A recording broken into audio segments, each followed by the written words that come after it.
Hello everyone, and I hope you guys are well and had a great day. Welcome to the session. Today we would like to talk about a couple of supplementary things which are maybe not directly linked with international trade. If you open any book or any readings on international trade, maybe they will not come very directly, but I trust that they are very important part of international trade because of the nature of nature of nature of the topic, nature of the subject. And as you must have realized, so many things we need to take care of as we venture out in international markets. We have been talking about a couple of those things. So couple of things we would talk about today are going to maybe as a supplementary we would like to take these couple of topics. You must have done these in your other courses, but I think it is worth it to discuss them briefly and maybe try to link it with the overall scheme of things in international business, international trade. So first thing I would want, and I would definitely need your support and your help in talking about these things. I would be asking you about examples and stuff like that. So please be vocal and participate in the discussion as much as you can. So first thing I would want to talk about is project management. Yeah, project management. Yeah, there are, as you would know, there are certification, professional certification on project management. So it is not on the agenda to discuss all the matters in project management. But I briefly want to take you guys, and I want to ask you this question, that you must have managed different types of projects in your life. In your personal private life, you must have done that in your own capacity. At school, in university, throughout, you must have managed or been, or if even if you are not managing them directly, you must have been part of various different types of projects. And if you have any internship experience, which you guys have, and if you have any work experience, anything like that, you must have seen projects and stuff like that and be part of it or something like that. So my essential question here is, if you guys can share your thoughts, and I'm not asking about anything which you read in the book, or you memorize the definitions or stuff like that. That is not the purpose of our interaction. What I want to ask is that things coming from your life, from your experience, or from your observation. Maybe you are not directly part of it, but indirectly observation and stuff like that. You must have you must be able to say something. Think about it. Even this thing which you are taking, see, you had a full day, you are doing all different types of thing, and this is also part of your week's activity now. So you managed to come here on time. So what was this? This is also a project for you, if you can think like that. That you need to come to the session, participate, complete assignments, submit on time, all those type of things. What if this is a project. So my question here is that whenever you guys were in any type of project, uh, yourself particularly, or you are observing any project, what are some of the things we should take care of whenever we are managing a project in terms of leadership role?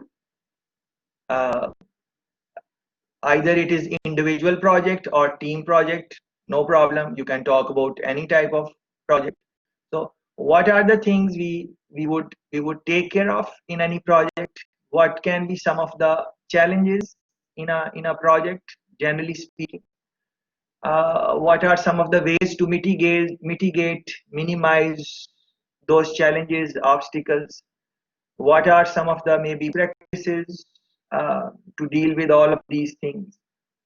Based on your own experience, maybe you can share some story that, okay, I was part of this project, this happened, then we did this to minimize whatever it was, or we were trying to manage it, but we could not manage it, and from that failure, this is what we learned. So it's fine. It's not just about the success stories. We are equally interested in the stories where we fail, where we feel challenged, And all of us do that. All of us. There is no exception. We have established that all companies face challenge. We have established all companies fail. We have established all leaders fail in projects all the time, no matter where they are in their life. Things happen. So please try to, anything on these lines, or, overall on project management, anything you say on that, and then we will try to develop. Yeah. So these couple of topics, 3-4 topics are there. First is project management. All of these are supplementary topics. I wanted to take you in. So please go ahead, and whatever you can say, we would appreciate and learn from your experiences. And then I will also share a couple of my experiences with you. Please go ahead. About is that I think in a team, like the skills have to complement each other, because if like 4 persons are really good in the same thing but no one is good in the other thing, it really doesn't make sense to do the project. So I had a project where we were establishing a company that does, because in Germany we have like on plastic bottles we have these 25 cents that we get back once we return them, so they're not all over the city and stuff. And our project was it to implement it also in Spain, because Spain doesn't have it. And then we had that project, and one girl, she was really, really good in all the design. So we designed the whole app, how it would be if we would actually do it. And I, for example, had the part of like writing the business plan, and I was better in like English texting and stuff like that. And the other girl, she was bringing up all those nice ideas and we were implementing them. So I could really tell that we were working really good together and we were complementing each other, and that made our team really, really good. Very excellent, excellent. Tell us about this project in, you are saying in Spain. So, who was sponsoring this project? You had to go to Spain and implement something. Was it like some cities? Tell us more. Very interesting thing, please. So it was a semester abroad in Barcelona as well as the last project as well. And we figured out that we had so much plastic waste while we were living there. And especially the bottles were like laying around the whole city. And we were really like, oh my God, they don't have this return system, because in Germany, even if people throw it away, another person that has less money collects it because it's 25 cents worth, which is quite a lot. And we were like, they should have this too. And then we were doing it in class to establish the whole project, that we implement these machines in every supermarket so you can return them. So people are given an incentive that they actually don't put it in the wrong trash, and then they're actually recycled. So yeah, that was in Spain, because Spain has like a real waste on plastic. Very, very interesting. How did you plan for this? Like when you had to go to plan, what are the things you are keeping in mind? Who formed your team? Tell us on those lines, please. Actually, also so we already were like in contact, and we were like, hey, we have to do this project, let's do it together. But the whole planning, we actually had to say who is like the number cruncher, who is the all those roles we had to assign each other. And in the end it made a lot of sense, because it really was, we had divided tasks, everyone knew what to do and knew when to do it on time. And we also had a platform, I think it was I don't know the name actually, Monday or something like that. It was like for mind mapping and brainstorming, and then also putting in deadlines and stuff. So that was really project management based, so like on a high level, I think. Very, very interesting. I'm fascinated about this example. What are some of the challenges you faced, Alyssa? Because in projects things happen. So, what were some of the things which maybe did not go the way you wanted, or some unexpected thing, or and how you manage those things? What we are trying to say, that in those times which were difficult, maybe what were the characteristics of your team members which helped you manage those difficulties and stuff like that? Anything on those lines? I think maybe a challenge was that our teacher, he wanted like real numbers. So what is your actual market potential, or what are your potential customers in the market of Spain. And she wanted us to have real calculations, like who is sustainable, active, who likes that stuff, who doesn't really care. And we were like, oh my God, it's so much about the numbers, and how should we know how many people like it and like it not. And that was maybe a challenge, but we were like, we were all had the same commitment. I think that was also important. And we wouldn't stop and go home and say, oh, let's do it tomorrow. We were like, okay, we're gonna get this, and we get this now. And yeah, in the end we did it. This is amazing story. Last one. Where what do you take from that experience as you conclude in terms of project management? If someone says, what is the takeaway lesson? What is the thing you learned in terms of project management from that experience? What would be your response, please? I think maybe passion, like passion about an idea and about a product or a project or whatever, and it should be shared in the same amount amongst the whole group. Because if someone's not as passionate, then he's obviously not going to take as much effort in it. And I think we all were really passionate about it because it was something that concerned us personally as well, not only for class. So I think that really shaped us together as a team, and that's also why we were so taking so much effort in it, and why it worked out so well. Because you really have to love what you do, otherwise it just doesn't make sense. Thank you very much, Alyssa, for helping us understand this amazing topic of project management. Guys, you have this expert in with you guys. If you have any questions, you can always reach out and she will explain what is happening in that. Thanks very much, Alyssa. Yes, next one, please. Yeah. So I wanted to mention that I also had one project management where I actually was in the leading function of the organizing team of the prom in school.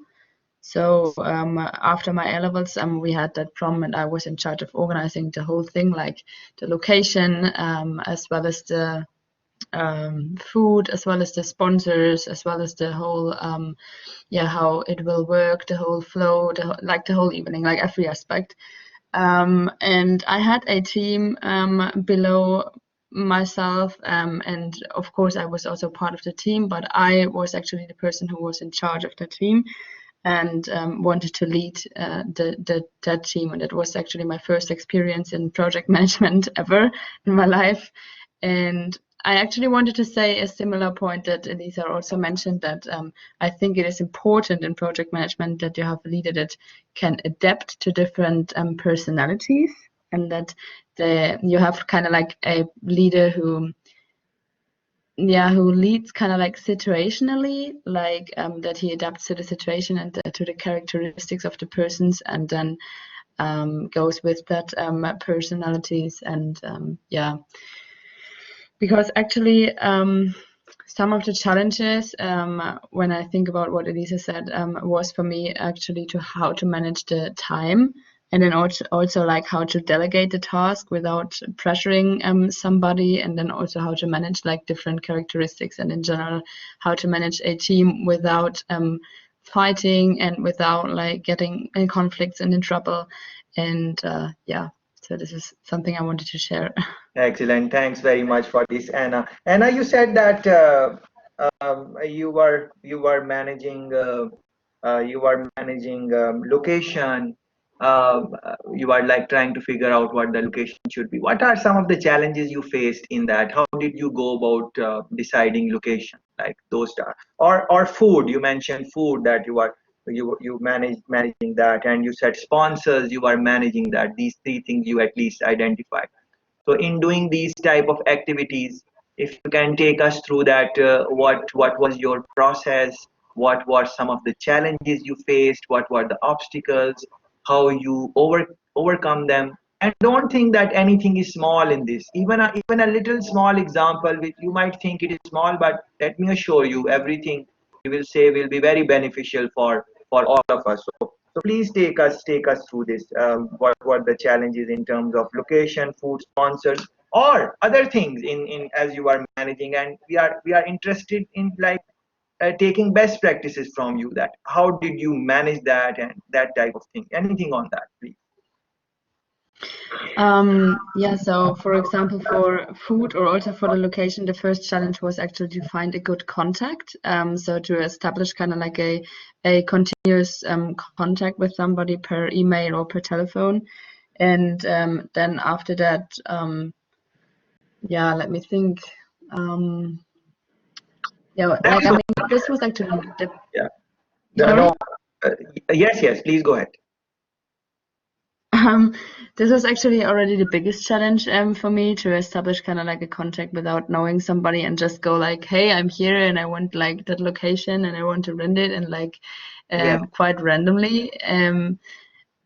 Yeah, and then once you had this contact, there was actually just a communication barrier or kind of like you like me, I was a pupil at that time, so I was at the age of 17, and for me it was kind of like hard to talk with these types of adults and to tell them how I would like to do them things. You know what I mean? Like because obviously they were much older than me, and yeah, so this was another challenge for me. No matter whether it was in terms of food and or in terms of organizing the location. And then how to overcome this challenges. Yeah, I don't know, just face them. Like just go ahead and kind of like be brave and challenge yourself. And yeah. Very interesting. Very interesting. What as you move from that project, what is the takeaway lesson from that? What is one thing you can tell us that okay, guys, this is I had that experience. I explained you what it was, and this is the thing which is the takeaway for me. One or two lines. This is the lesson. This is what I am giving you guys. That when you are managing project, please be careful of that. Or this is important. Or this is what I learned, please keep it in mind. Anything on those lines, if you can say. I would say that overall, I would recommend to anybody to be patient with your team members and to allow them to be different in personality than you are, because this was actually one of my problems and sometimes is already or still. So because I am kind of like the person who always does things quite punctual, and I like to do things pretty early, and I can't handle people who are doing things at the last step, you know what I mean? And like one day before deadline, and this kind of like freaks me out. And yeah, so this is something I definitely had to learn, and yeah, and also to be like open-minded and kind of like maybe reflect also yourself, like the position you take in yourself, and also the personality, your own personality, and yeah, this is the overall thing. We are very curious to really understand how did you learn it, because the personality is that you are someone who would want to do things early on, and don't wait for the last minute and so on, which is very good characteristic. We should not procrastinate unnecessarily. We should start things early, so if there is any challenge, we have time to recoup and stuff like that. But on the other hand, there would be people in team that who are going to be, they will say, we have time, we are going to do it, don't worry, and stuff like that. So your personality is not that you want to do things early and stuff like that. So you said you learn to cope with that. So very curious if you can give us any any insight that how to learn that, because it is changing personality can be very hard. If you can give us any tips, that you mentioned that be patient and stuff like that. But as I am also share this characteristic which you have, that when I get something to do, I want to do it, want to start it at least as early as possible and stuff like that, and I have my own pace. But when I'm working with some other people, sometimes it happens they don't want to work too early. They might want to start a little bit late. So how we can learn that outside of patience? Patience, yes, you have to be patient and stuff, but is there any other thing which you can think of that, okay, maybe that is one thing you can keep in mind and maybe that can help us? Anything on those? I think that is going to help us. I would say that you don't learn, or that you don't change your own personality or some character trait of your personality by just watching things happening, but really do things and implement things. Like, I learned to be a bit more patient. I wouldn't say that I learned it at all, and I'm still having that character trait, but I'm kind of like a bit more, what do we call it? Yeah. I can cope with it a bit better now, and I learned it by doing it again and again and again. So I work with people in my whole life until now, also while studying and in other private group arrangements. I work with people who are like this, who have this character trait, and there's nothing bad about it. Like, I just kind of learned to embrace that. And yeah, and by doing this and by working over and over again with these people, I kind of like adapted to this and got used to it. Excellent point. Excellent point. Thanks very much. You are very patient in explaining us the whole of the situation. We are very thankful for the knowledge you shared. I think this is invaluable knowledge, because you're not going to read these type of things in a book in a short paragraph. You took us through all of the journey. So we are very thankful to you and our friend Elisa. Thank you, guys. So guys, please reflect on these two conversations. We had these two conversations. Please reflect on this. And I saying that you don't learn things just by thinking about them and reading about them and just that. No, you don't learn like that. That is not how it works.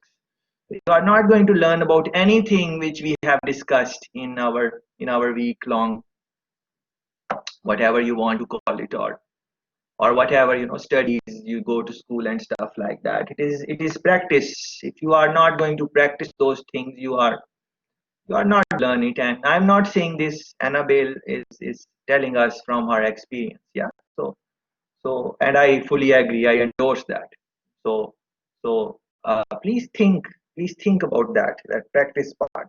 This part Annabelle mentioned, patient with team members. She explained us, our personality can be a little bit different, but if you are going to do big things, you can't do big projects, big things alone, no matter how smart you are, because you need more people. Alyssa explained us that you need good team, and within that team you need people who are, who have capacities, capabilities, expertise, whatever you want to call that, in different areas. That is the basic fundamental principle of forming any team. Just run a Google search, basic principles of forming team. You will see some theoretical models. For example, team building, Belbin's model. I think there are 16 different types of 16 different type things which you want, different characteristics which you may want in a team. So for example, someone who can present, someone who can do the research, someone who can make PowerPoint, someone who can write, and he's good in writing English, as Elisa was explaining us. All of those things, you want to be very careful about that. Passion, our friends spoke about passion, interest in the much, passionate you are about the project.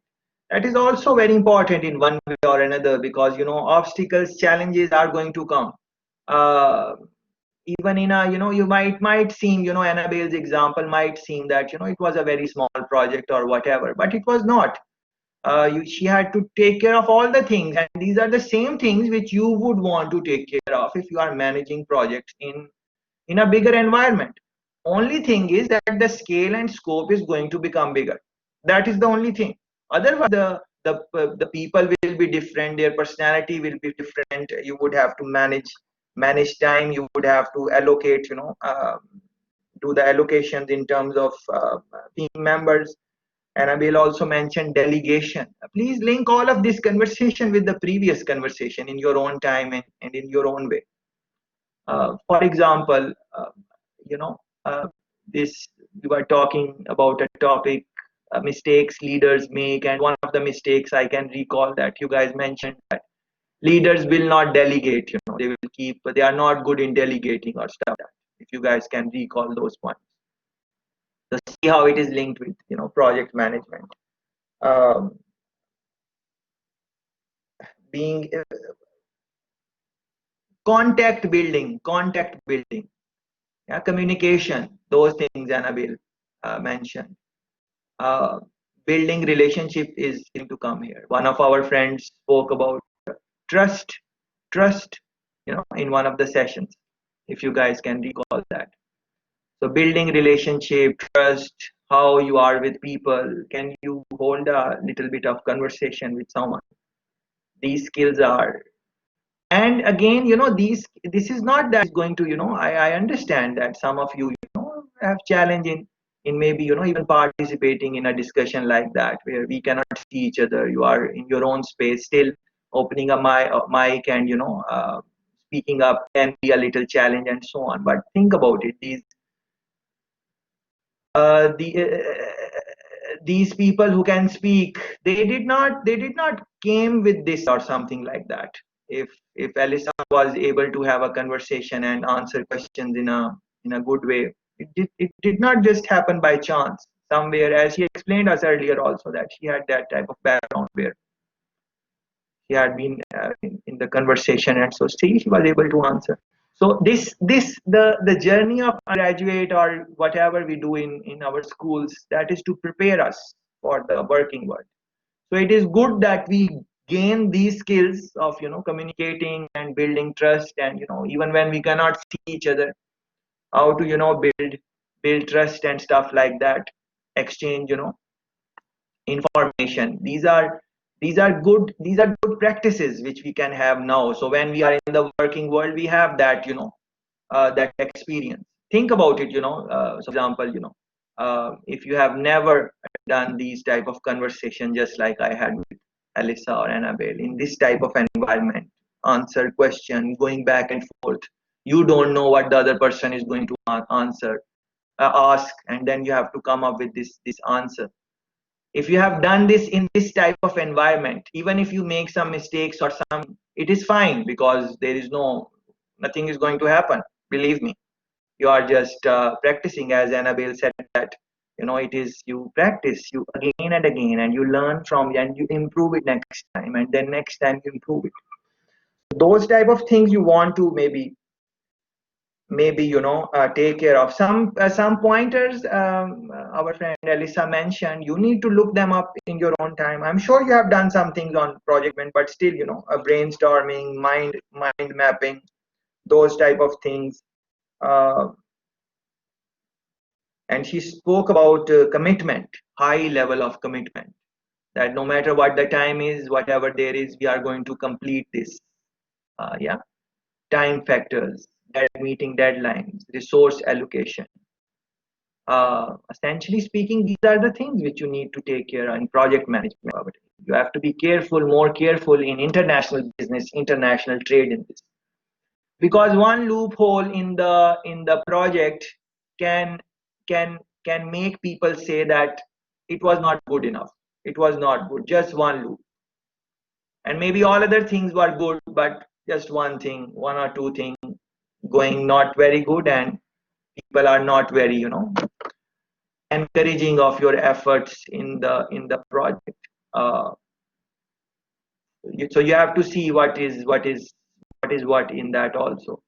So of course the basics, what are you trying to achieve, goal setting, all of those things, as we spoke in earlier session, you have to be mindful of that. And think about this, Alyssa mentioned, numbers were very important in her project, so you have to see what is important, what the boss really wants, so you want to maybe present in that way. On the other hand, Annabelle, because it was a fun type of thing, so various things she mentioned. So for example, food.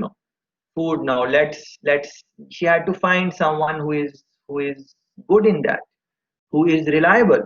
who is trustworthy, who is going to deliver on time. If there is any problem or issue, they're going to solve it. All those type of things. So market reputation, she might have to check that yes, this is a supplier, they are going to supply food. But what is their background? Have they done it before? Where did they do it? Okay, they will say on their resume or wherever, they will say, oh, we did it for that prom, and we did it for them, and we did it for that school. And yes, so okay, all right, so Annabelle will just call them and ask them, okay, or hello, how are you guys? We are doing a prom, we heard that you also did the prom. These were your food supplier. What was the experience? And they will say, oh, the experience was good, or they will say, well, it was not good. If they say it was not good, you don't just dump your supplier. You ask them that yes, it was not good, but what were the reasons why it was not good? What was the problem? And then they tell you that the problem was XYZ, whatever the problem. So now you ask them questions about what are more important things for you. Yeah. So if the things which are important for you, that supplier was okay with that, then that supplier is okay. Yeah, because different people, same function, same thing, but their priority can be different. One function can say that we need to have a decent quality, but we want to save in the price. Other one can say that it is not just about the taste of the food, it should look good also. So the presentation should be good also. And another one would say that food, yes, but we need other things, like we need some other arrangements with that. Can you do that also? So many little things you have to think about it. But what I'm trying to say is that in international trade, international business, project management, because the stake is very big, you are going in another country. uh, all the challenges which we have been talking about, they are there already. Your competition is there already, and then you have to manage these type of things. So I would say that any activity, anything, anywhere you can get a chance to get involved in a project management in any capacity. You don't have to lead it at all. No, no, no. As a matter of fact, leading a project is quite a troubling job. It is, in the early days, it is more rewarding, but there is so much responsibility. So maybe in the early days you just want to be part of the project, and over a period of time you will see that these are the issues which are again and again, and then you would try to solve it. But the nature of international business is such that all the time, no matter how prepared you are, the new challenges are going to come.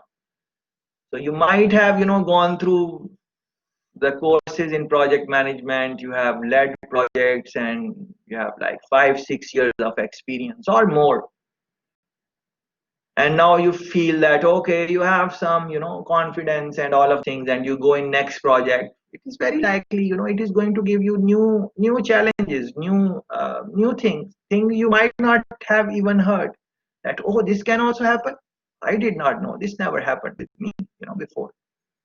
So that is the environment of international business, international trade. And let me prove you why that is. Because think about it. If that were the case, that someone would have found out all the problems, issues in managing projects, and what are the solutions, they would have written a book, and we would follow that book, and no project would fail. But I know that what is the percentage of projects failing. I asked you to run a Google earlier, I think, in one of the conversations. But even if I did not, please, you can do that now. Just run a Google search, project failure rates, uh, globally speaking or internationally speaking, or in any industry, project failure rate in IT, for example, computers, that type of thing. You will be astonished. I think it is more than 70% of the projects which fail in IT. Yeah, so you can think about those things. Very good pointers. Thanks for that. Yes, next one. You guys want to? come in. And yeah, I also want to tell something about my own experience in project management. When I was in school, I had the idea to create a mini prom night. So it was something similar to Annabelle's project. And yeah, it was the first time that we created a mini prom night at the school. So I was responsible for the whole concept and everything. And yeah, at this time I was like really motivated, and I found some other students which were also motivated. But yeah, I wanted to have it like really perfect, so I didn't really divide the tasks. And in the end, yeah, I had so much work, and I learned that you really have to divide the tasks, and that everyone has to have yeah, the real task about, for example, the food or the music and the playlist and everything, because if not, it's a really big chaos. And yeah, also the time factor, because we thought like 3 months are enough, but in the end it was like really, really stressful. So yeah, projects are often much more time intensive than you think. And yeah, you also should be okay with problems, because I think problems are actually normal in project management. For example, I was responsible to order the flyers for the party, and I printed the wrong date on the flyers. And when I realized that, I was nearly crying because I thought, oh my God. Yeah. But then, I mean, you have to be quick and you have to take the initiative. And I just called them and asked them if they can change the date, and it was okay. But yeah, I think problems are normal, and yeah, you have to learn to work with problems as well. Beautiful example, and thanks for sharing your personal experience, what really happened. And you so this can be very interesting points our friend has made. She spoke about motivation, and she started such a beautiful point she has mentioned, uh, and they have taken me somewhere else in my mind. Yeah. So I'm trying to come back. Very interesting points. Yeah. So this would happen with all of us, that we, in the start of the project, we would say, okay, we will be able to do this, and we will do this, and we will do that. And different personalities are in the project. Maybe you are someone like Annabelle, who said that she want to start early and all those things, but there are other team members who are maybe taking it a little bit of time, and it is a prom type of, or whatever. So it's like smaller, not a big scale project. So you would say, let me do it on your own, but then you very quickly realize that it is going to take more lot effort than you might have realized. And this, what, this took me, to an example in my head, when our friend said that she printed wrong dates. And this can happen. This is, don't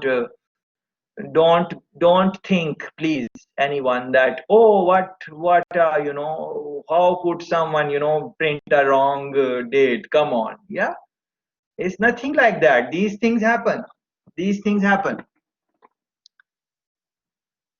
It was just she was just honest enough and brave enough to share that story with us. Let me tell you about some international businesses now. There is an international business, rum and beer business, globally known. uh, Name of the business is very famous in Jamaica, of course, and this part of the world. So that business, those lids, on the bottle caps. There are bottles. You bottle whatever the stuff is, uh, liquor, or alcohol, or whatever. You bottle it, and there is a specific cork or some cap which you put on that. Yeah. So what happened is that the company did something. They were trying to maybe change the layout of the bottle and stuff like that. In doing that, something happened somewhere in the design process, uh, and then the size of the cap, which was ordered, with the dimension, what should be the size, particular size, and the fitting of the top of the bottle, like where it would fit. You have a cork, you're going to fit on the top. They were not matching. They give different different measurements. Yeah, it is similar type of it's these things happen. You know what? That is what I'm trying to say. That when I printed wrong date, this they came with wrong and with this the trick is that a little bit of difference and it will not fit. The cork or the cap is not going to fit. We know that. Yeah, it should be same size. It's not going to fit otherwise. And now the order was of 1 million bottle caps. 1 million. Well, of course, Jamaica is a small market, but because they are international business, they are going to export and all of those things. Yeah. And you know that it would take time to place the order, then the company will make it, then they will ship it. So all of that thing to think about that also. So that is it. 1 million corks. They cannot return it because this is what they ordered. It is not the company's fault. The company who produced it, they produced what the order was, and then they get the shipment and then they just put it in there somewhere in there wherever. Yeah, so it is of no use for them. Of course they will use it in some other way. They will find some way to use it. It is not a total waste, but it is a big disappointment, because think about it. In all of that, some shipments would be delayed. If the shipment is delayed, the relationship with customer is going to be not very good. They won't understand what is the reason a customer wants their goods. They have ordered because they have their own customers whom they have to give products, and this is a cycle. So that is the nature of international trade, that things are so much linked. So one little thing and things are gone wrong. And because so many things are involved in international trade, so same way in an international business project, so many things would be involved. So these type of confusions can happen. It is very big possibility, and that is the reason that majority of projects, they face challenges. Many of them fail. Many of them. Yeah, so these type of things, that is why it's very important, the experience thing and stuff like that. Another thing which Lara mentioned, it really touched my heart. It's very interesting. She spoke about problems.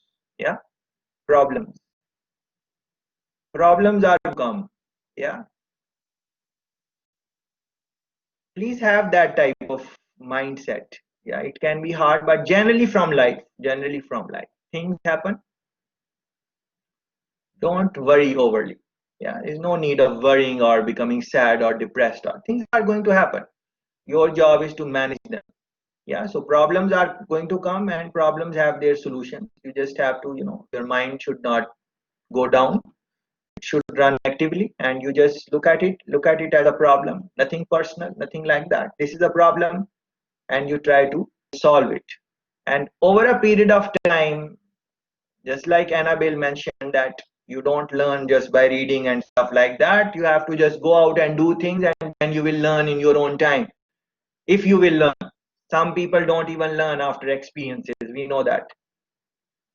But because this is a smart group, all of us are smart. So I'm trying to say that we just have to, experiment and learn. So more problems, more challenges come in our way.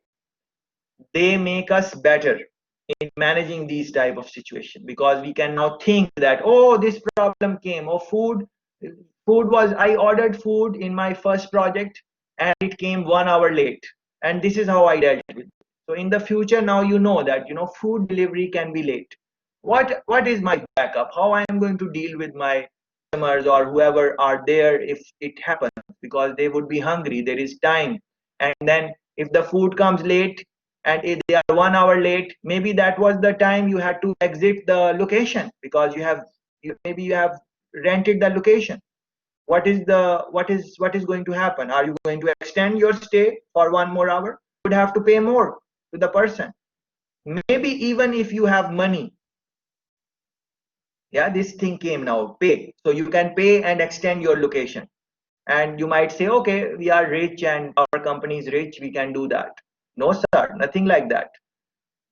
Imagine that there is someone else who is coming when you are exiting. So you are exiting at 8. Let's imagine next party is coming in at 8:30. Now what? You will have to exit. Other party is coming. Yeah. So think about these things. It's quite a challenging, but the thing is that this point which Lara mentioned, problems are going to come. Don't worry about them. Try to deal with them as much as possible to the best of your ability. And over a period of time, you will learn. Uh, very good. Next one.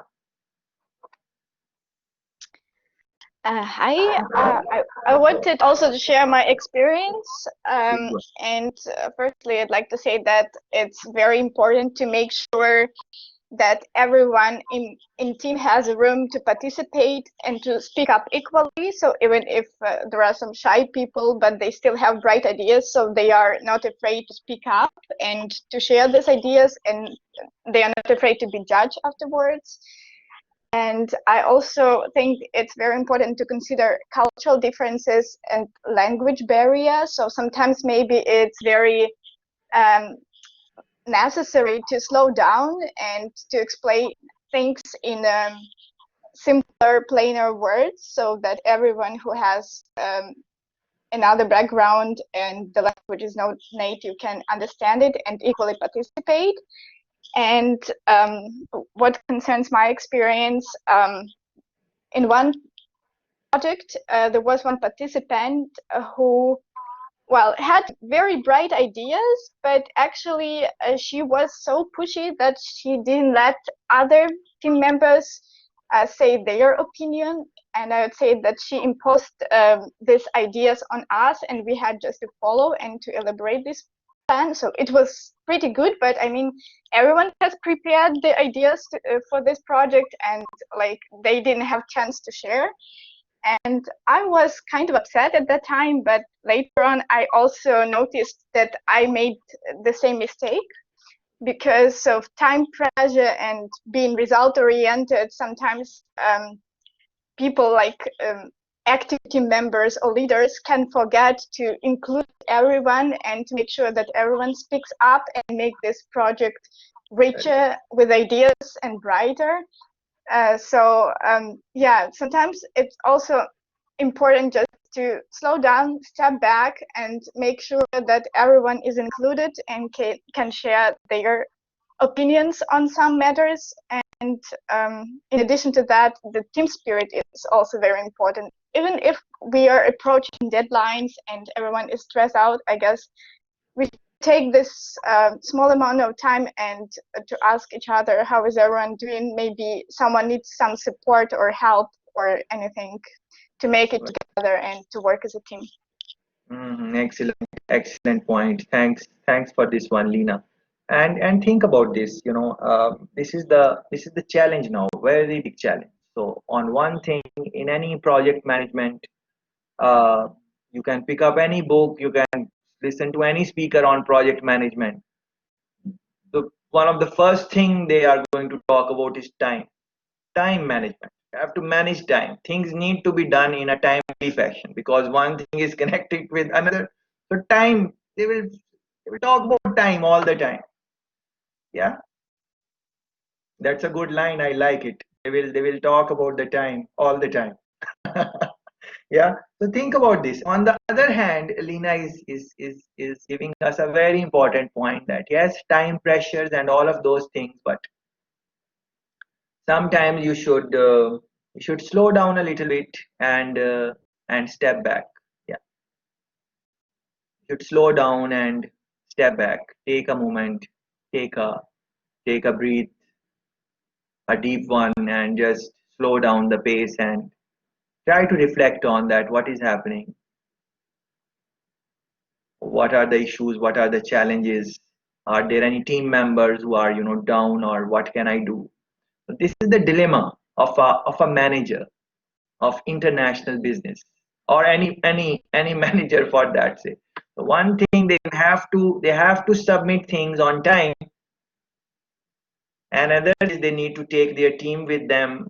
So if there is someone slow or something, they need to understand different personalities, so they can delegate the jobs according to personalities. All of those things. So this is a very, very, very big challenge that you have to balance both of these. But you can't balance it by reading a book. Again, just like Annabelle said, you have to go in those situations where you have time pressure and you have anxiety and you are saying the deadline is coming, and then you have team members who are maybe these things which Lena mentioned are happening. And what I want to say is that when Lena is saying slow down and step back, I want to reflect on that in my own personal capacity. And all of these are pointers. Nothing is binding. Please understand that. So whatever I would say throughout the week or whatever I have said, nothing is binding. You have to learn what you want to, what makes sense to you. So slow down and stepping back. What I want to say is that this does not mean that you stop your work and you just take a break and you just like you stop the thing. It is not that the way I understand it. This thing which is reflection, you have a assessment also on reflection. uh, so this thing is not about long duration.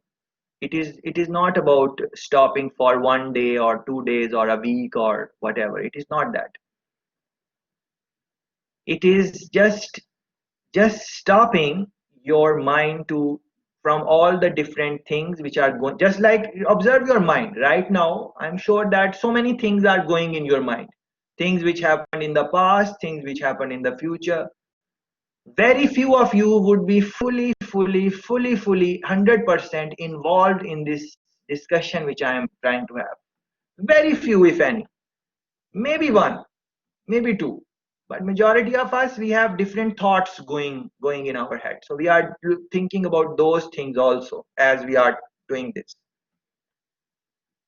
And that does not mean that you are not interested in our conversation, or you lack interest, or you whatever. It's not that. It is just the nature of brain. This is how it works.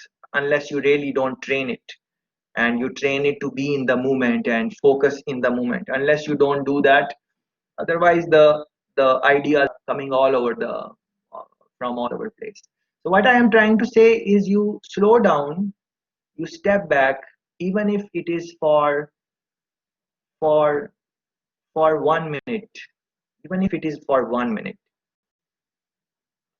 just like now, just slow down, stop thinking about anything, just focus on your own experiences of project management and reflect on those. Don't worry about what I am saying, don't worry about what others are saying. Just slow down and just reflect on your own personal experiences of of project management. uh, these things which our friends were talking about. uh, let's do it now. And we meet after 1 minute. So just stop everything, don't think about anything, just maybe close your eyes if you have to do. Just reflect on your journey of managing different projects. What did you learn, what you did not learn, anything on those lines. Just do that for a minute. Thank you.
Yes, so 1 minute is gone. Yeah, so if you did that exercise, you might realize that the power of 1 minute.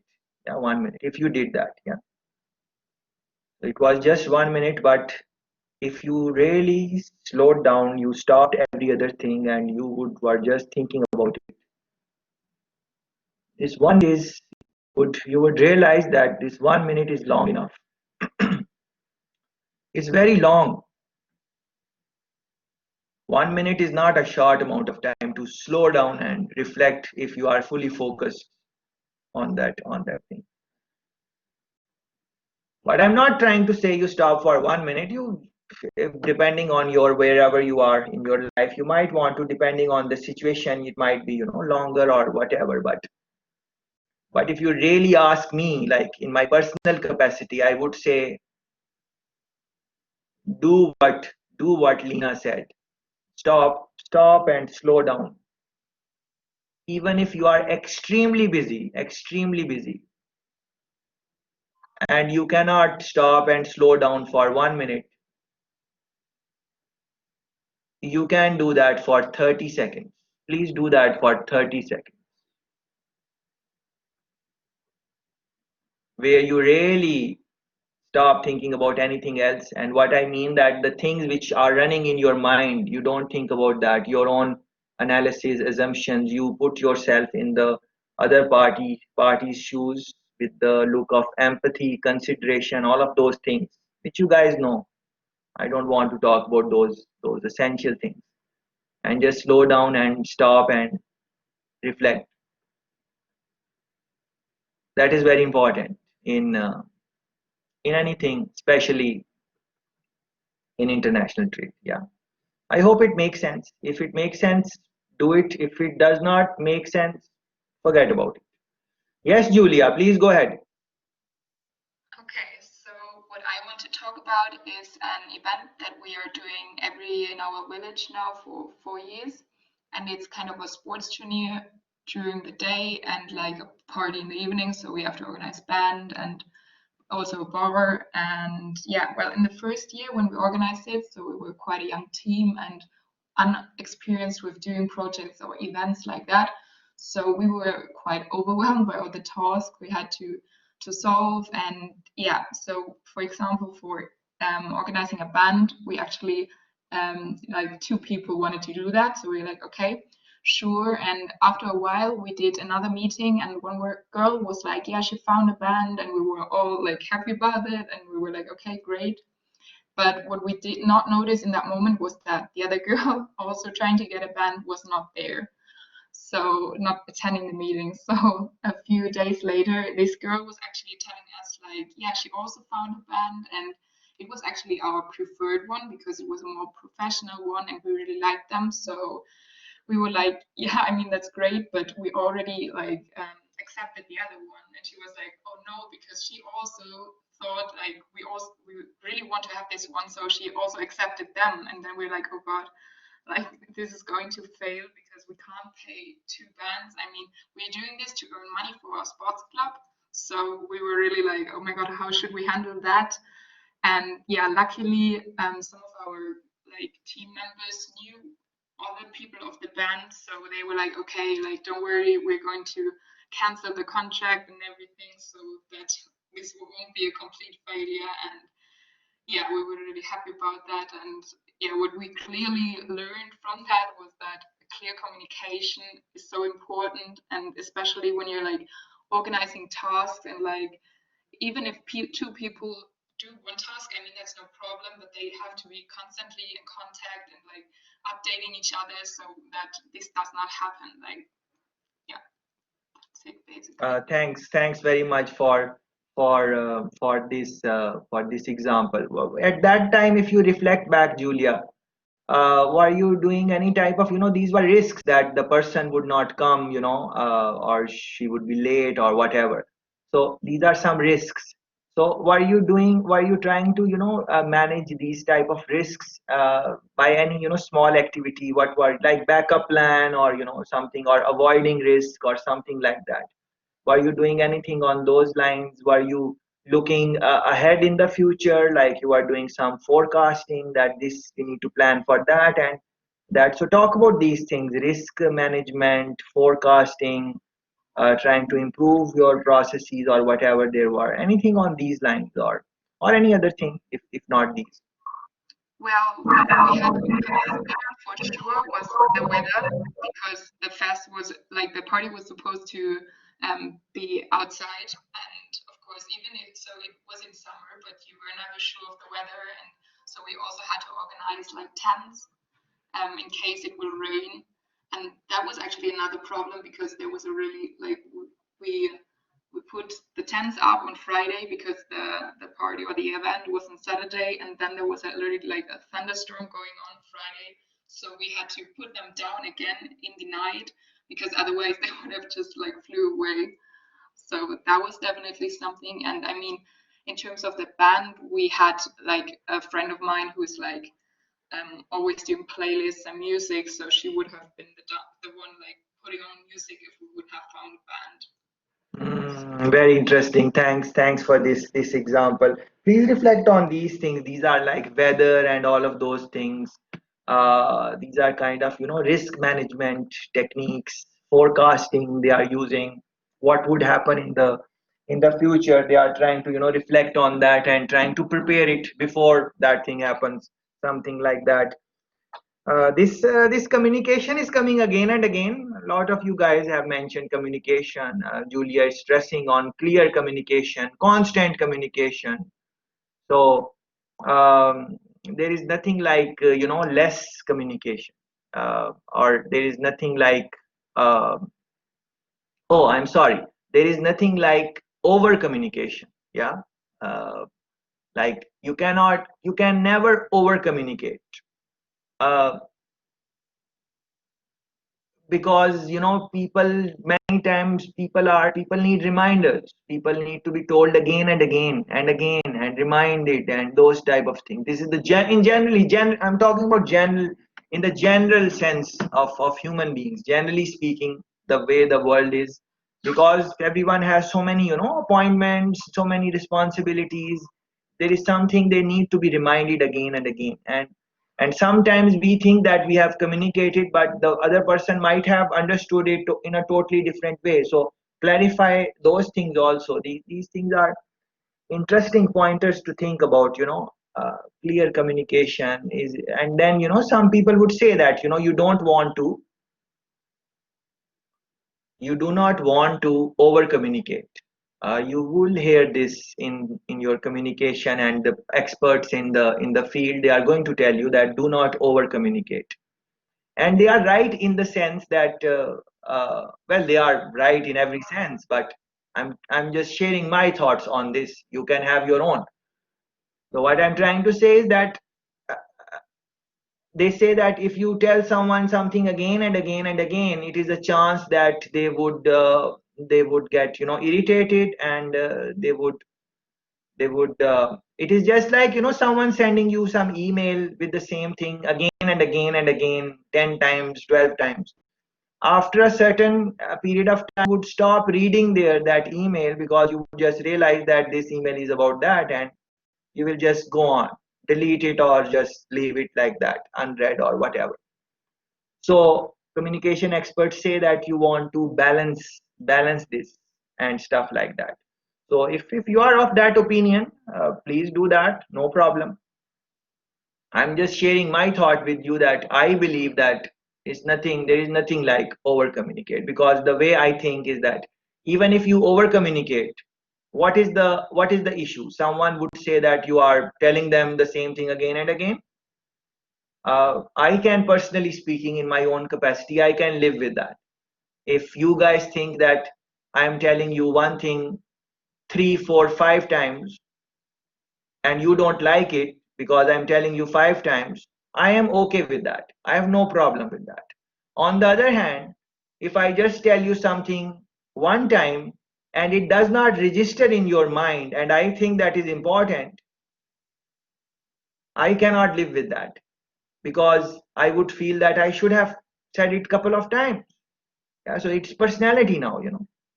So you have to see, some people, some people say that I said it one time, that is good enough. You should understand and you should follow. This is also, some people are like that. You must have seen it. They don't like to, and different cultures, depending on how the cultures are. Uh, some, it also impacts all aspects of international trade. So this is also, and how you are going to tell them. Are you going to be aggressive when you are repeating your thing, or you are going to be soft spoken? All of those things are going to matter. So again, at the end of the day, I'm just thinking that, think about it, how much technical skills and capabilities, they are essential to manage any project. They are essential, critical. Technicalities and expertise in the field and whatever needs to be done, that is important. But never forget that project management is, you will always find good technical people. Always. There is no lack in the market to find technical expertise you want, and in any field. It might not be available in your country, in your city, but people are available in the world with the right technical skills. You can hire them. If you can pay them, you can hire them with the right technical skills. But to find the people who are going to gel with your team, who are going to go through all of these things, these issues, these who would have these soft skills and all of that, it can be hard to find people who have both these, who are good in soft skill, all of these, manage these issues, who would meet the deadlines and also stop and reflect, and would equally have good technical skill. To find both of these different domains in one personality, it can be a challenge. I'm not saying that it's not possible, but what I am definitely trying to say is that you want to become something like that. I want to become something like that. That yes, we have our technical expertise, whatever field we go in, be in international trade or whatever, but then also these ability to deal with these things that Lara mentioned, problem solving, Lena mentioned, stopping, reflecting, and other friends mentioned their own thing. But so think about these things, please. Next one, please. But try to talk about maybe things which we have not spoken so far. Something new. Bring something new in the discussion, and I'm sure you can. It's not, this topic is so vast, you have not even touched it in any way. So try to, using your experiences, try to reflect on something else and tell us, hey, you need to think about that also, or maybe we said this in the discussion, but maybe that is not correct. Maybe we need to reflect on it in this another way also, something on those, like please go ahead. Hi. Hi. I hope you can hear me because my Wi-Fi is pretty bad right now. Perfectly fine, man. I'm hearing you Okay. just like you are sitting beside me. Please go ahead. Okay, perfect. Well, maybe my experience is a little bit different than the others, or at least I hope so. You have something different to talk about. So I actually had a pretty positive experience during my work at a company in the sales department. So I was new there, and I was hired for being an assistant to a sales representative. And yeah, it was a really cool team relationship. Like, I was really looking up to her because she was super smart and really professional. And yeah, for me, what I learned out of the relationship is that I had to know my role. Like, I knew I was trained for that, and I already had a lot of knowledge, but there were so many things to learn. And I was always looking at her like a person that could always teach me something new, and I was always asking her for her advice. And yeah, so it is important to know your role and where you stand, because she wasn't exactly my boss, but I treated her like that. Because for me, she was someone who was had a lot more experience than me, and even though we were on the same level, I feel like people like that we should consider as an important person who will always yeah, provide you with new information, and I feel like that's very important. But what I also learned after a few months, that well, she was kind of doing the technical parts for the country, so she had to advise the customers from that country, and I did kind of the clerical stuff. Like, I did the orders and confirmation and calculations and stuff for her. And of course, she knew all of that because she had to do everything on her own, but she was drowning from work, and that's why I was hired in the first place. So at some point, I knew everything, at least regarding my tasks, and I think it was really difficult for her to realize that I was doing good on my own at one point.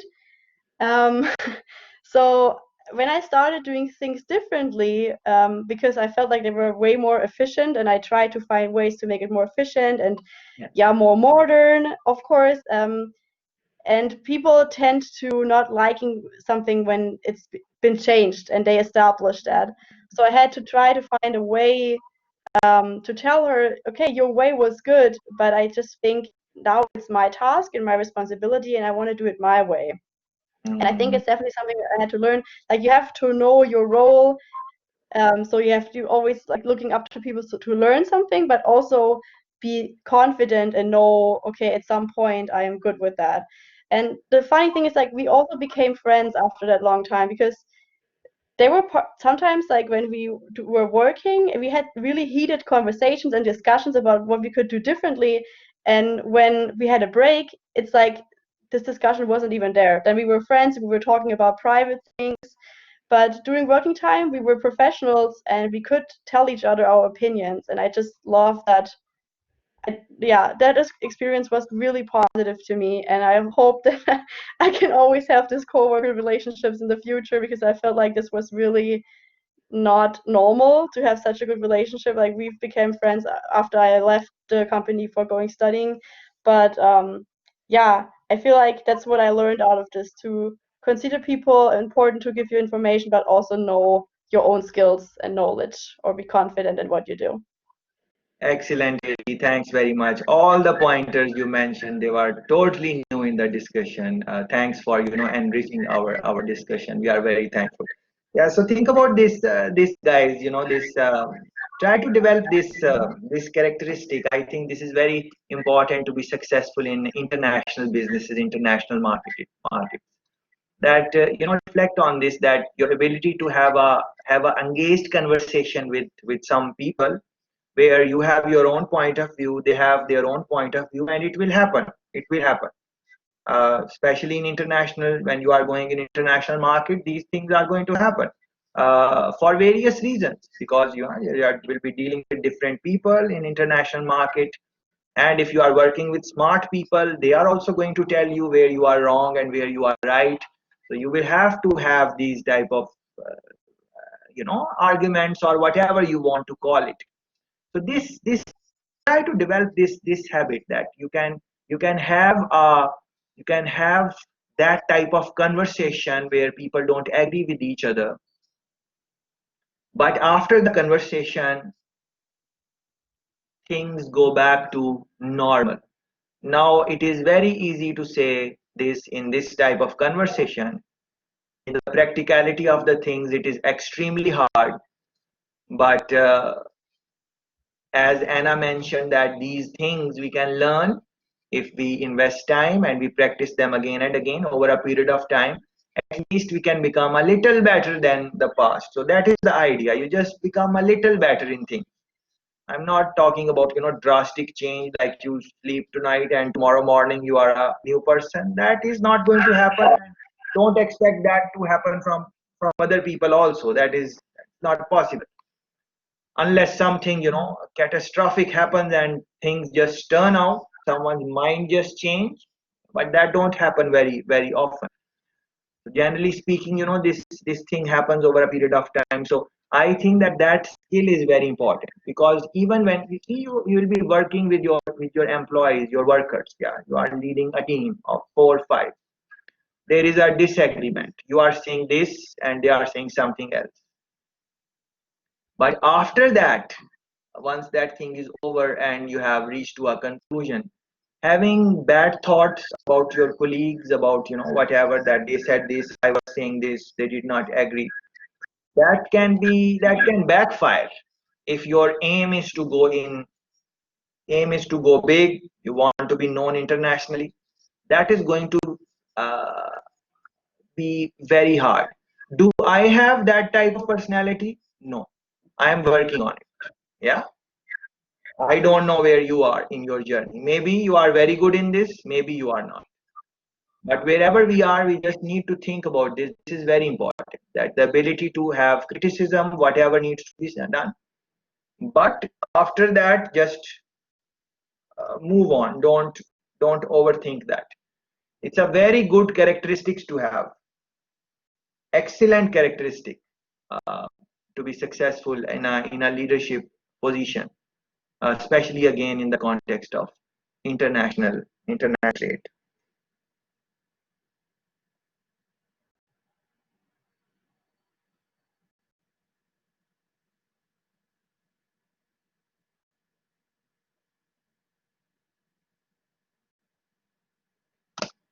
Another point which Hedi mentioned, and I am reflecting on this, that is excellent point again.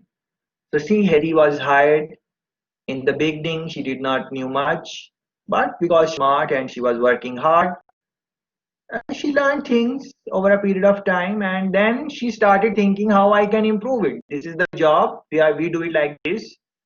Can I change something and do it faster, in a better way, more efficient, more effectively? Can we do that? Of course, all jobs can be done like that.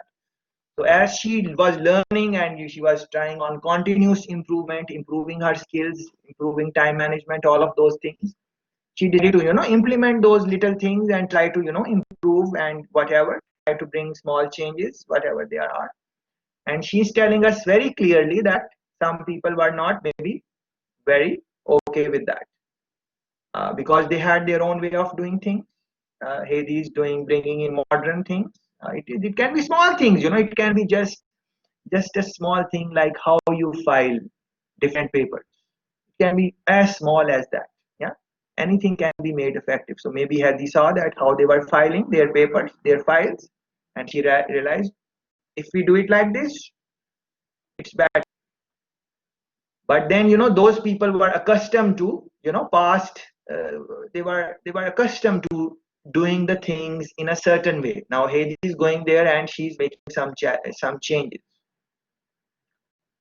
No matter how good those changes are, no matter how effective and efficient the operations Hades is making or whatever, it is very likely that there will be some people in the organization who are not going to like it, because it is new thing, and generally speaking people do not like things to change like that. They have their habits, they have their norms, and they are comfortable with that. So whenever you will try to do something which they are not comfortable with, they are going to resist it in whatever capacity they can. Yeah, so even this type of session, we are having session on international trade. I have my own style of conducting my sessions. I'm not sure you are familiar with this style or not. I am assuming, my thing is that you are not, because this is not something which is done generally. Generally, it is kind of PowerPoints and one side of communication, more less of a discussion. Generally speaking, even if there are question answers, they are not as much as I generally like to do so. This is change. So are all of you comfortable with that? No, you are not. You did not tell me. I know that. Yeah, just by the nature of any type of change, people are not all the people are not going to support you. So like there are 30 people in the session. All of you are not going to support me, and I am okay with that. Yeah. So that is the risk I am taking, thinking that this style is going to benefit all of us. So all of you who are not even speaking, I am thinking in my head that this type of conversation, learning from other people, this is going to even help you. So that is the risk I am taking. We don't know it will help you or not. Especially in these circumstances where I cannot see you, where I cannot see your body language. I don't know what are you doing now. Are you smiling? Are you sad? What is happening? Yeah. So those type of things, these things will happen. So in international business, you now need to, this is Hades linking it with the strategy of the business. We were talking about strategy, if you guys remember yesterday. What is the strategy of the business? When new people who came in the organization and they see some inefficiencies and they are trying to improve them and whatever, what are we going to do with those suggestions or changes? Even if we don't take them, how are we going to tell Hedi that Hedi, please, slow down or whatever? Because we want to keep Hedi excited also, interested also, because otherwise she might just, lose her interest and she might say, oh, okay, I'm not going to give, a lot of suggestions from in her head. She will say that she's not going to tell anyone. In her head, she will say, forget about it. I suggested this, they did not do it. I suggested that, they did not do it. And then they said that it's not a good idea, and they said it in front of people. So see, will you be a successful international business if you are doing that? Because think about it.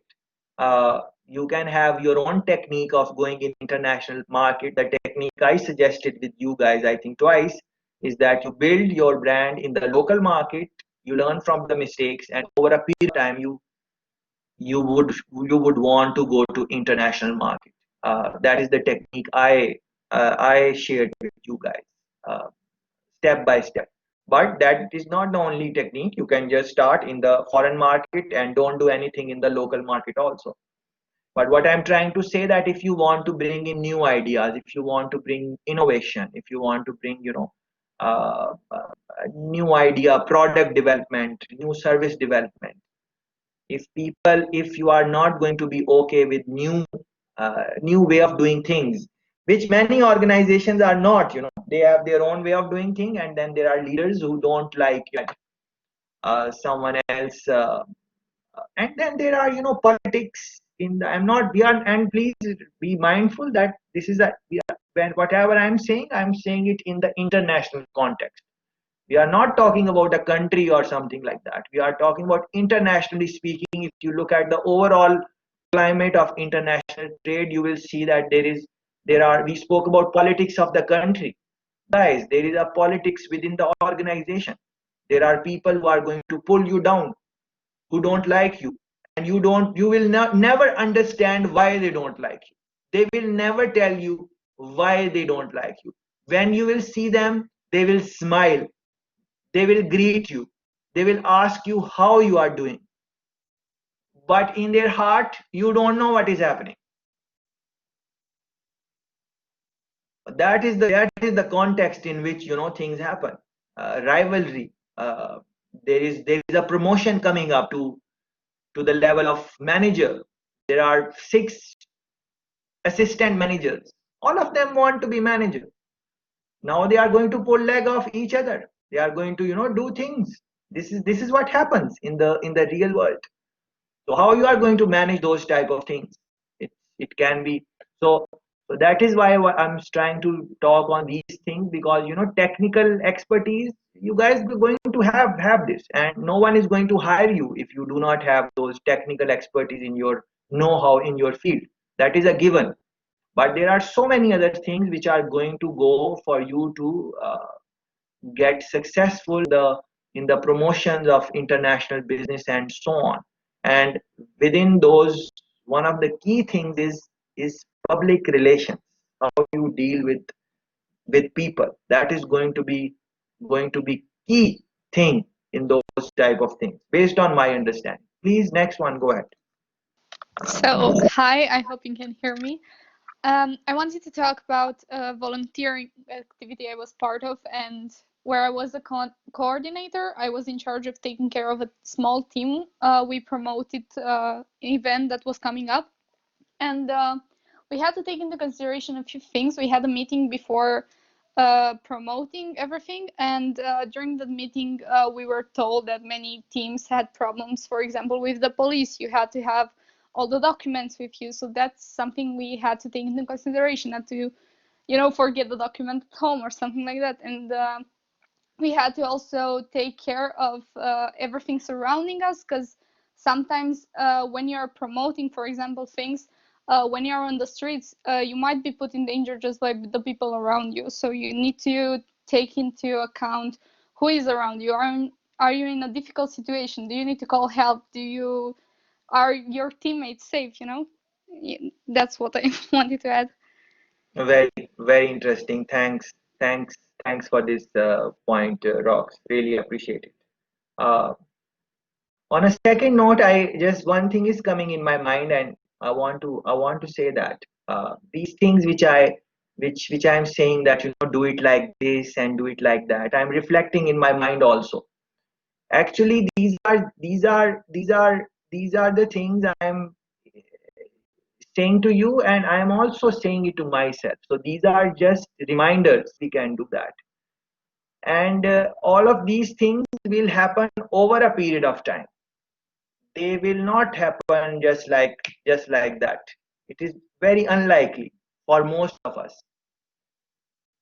So slowly you would want to achieve these type of things which I am trying to do. So the idea is that you start working on these things as early as possible, and with your colleagues, with your friends, uh, with your classmates.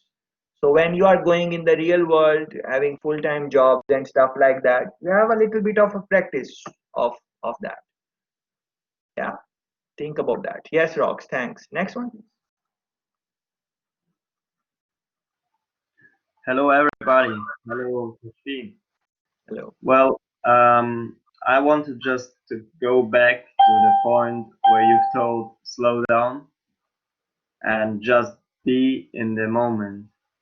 I think the significance of your words did not went through the heart of all of the people here, because the only thing we have in our life, it is that one moment, and we do not gather it.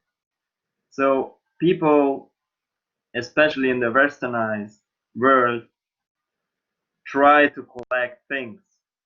They want the car, they want the house, they want the better position in the management. Like you already told, the six managers, they want to be promoted. They make things that are actually bad. They poison their hearts with this hatred. Yes, and I wanted to tell, just collect the happy moment of life, not the things, because the moments that we have, if we will die, if you make a test with your own life, like what would you do if you're lying on your bed, and each moment can be the last moment, and then it comes the time, and you see all of your life in front of you, and you see each of these moments. Which moments do you want to see? Ask it yourself. If you want to see moments that are full of hatred, that are full of pride, of ego, of things like, oh, I'm in this position, I have just 3,000 euro brutto in the month, so I wanna go up. Yeah, I wanna gain 5,000. Think about it. Do you really need it? Do you need it for being happy? What about nature?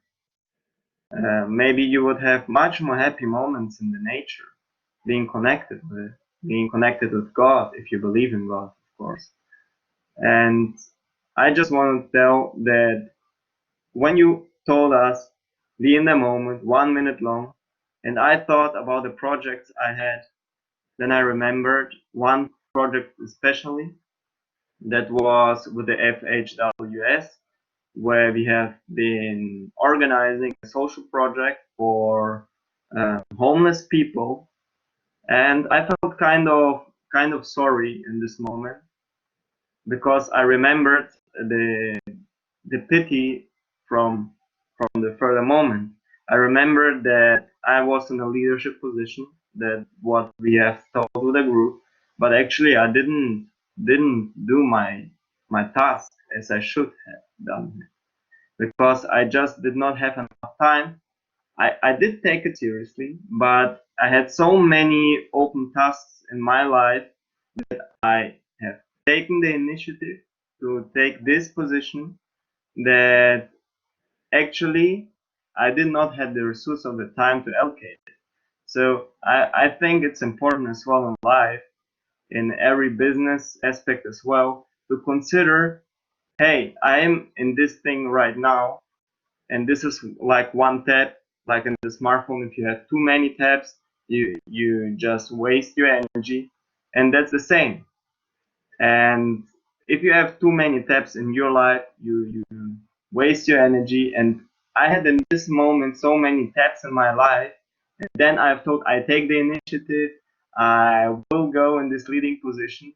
And then actually the result was that I did not work that much and that responsible as I should have worked. And I think if we think about this before that we want to take initiative, that maybe we do not have the resources for it, that we should think another time if you really want to do that, because afterwards people can be disappointed. So I'm really sorry for that what happened, because the group, they are here, they are in this lesson, and today I know better. Next time if I want to take initiative, I think good about it. If I want to open a new task, open a new responsibility in my life. And I think for everybody, this is really important to think about. Being in the moment, step back. Do you want to have more responsibility? Is it good? And then consciously take the decision. Thanks very much, Vlad. I hope all of us will reflect on these things and make our own conclusions. Nothing is binding. Nothing is not trying to say do it like this or do it like that.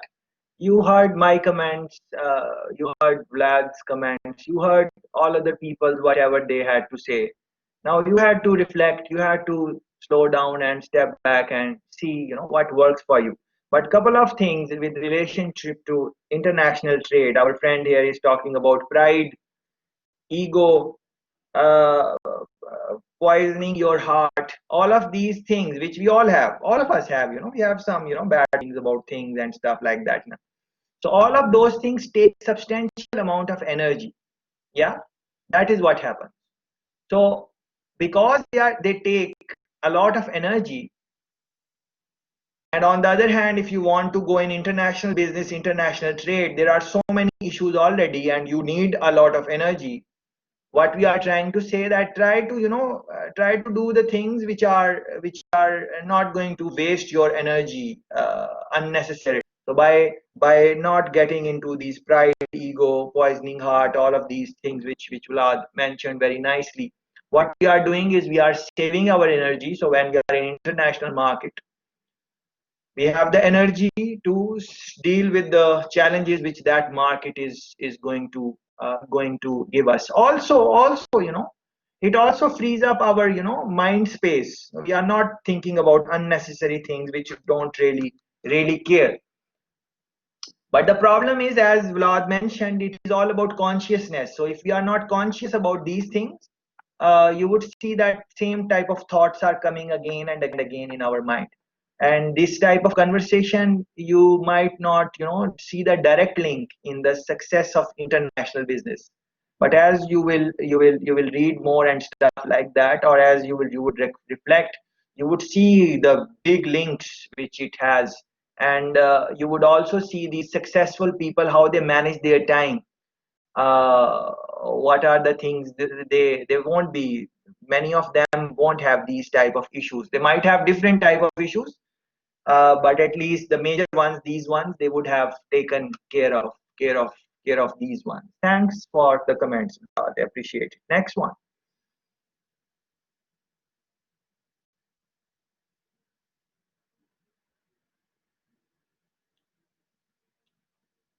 Yes, you want to say something, or that was a Hi, high test? sorry, I clicked the wrong button. I just wanted to talk about the like working in teams again, as already been talked before about that, because what came to my mind when I heard the discussion so far that I think it is really important to also value and appreciate the work and the input from every member of a group, or in general from people you're working with, so that you not pass over something or you skip something or somebody. Maybe also like what Julia mentioned before, the misunderstanding because of missing communication. And I think it's especially important when it's about a voluntary work in a voluntary organization or something like that, so that you can keep your people motivated and satisfied, and in the end to be successful in what you do. So I think it's important on the one hand to value the people and their work and their input, but also to give honest feedback, and not just to say things are very good and fine, but also maybe to give this criticism. You already talked about that, and in the end just to communicate a lot, and also be honest. I think it maybe depends of the situation, but I had these experiences on my own with voluntary work, and I feel like this is a completely different situation, and especially there it might be annoying for a manager or someone in a leading position, but to keep the others motivated and to still give their input, it's really important to appreciate them and their work and their inputs, and that they participate in the project. But of course it's also very important to do this in a normal business, because I think otherwise people would just feel like they are maybe there, but their work is not valuable. So in the end they are not satisfied, they're not motivated, so they wouldn't really like to work somewhere if what they do is not being valued. Very interesting. Thanks for this point. Guys, just run a quick Google search. What percentage of workers, what percentage of employees are not happy with their work? Please run a Google search. Try to find out what percentage of people are not really, interested in their jobs and stuff like that. And please, you can type in the chat what percentage did you find. I want you to.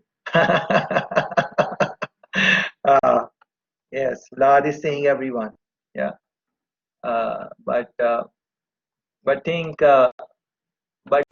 think about it and try to run a Google search, and you will find that okay, 53% of all Americans are unhappy in their work, according to our friend is giving us the link, Forbes reputable 53%.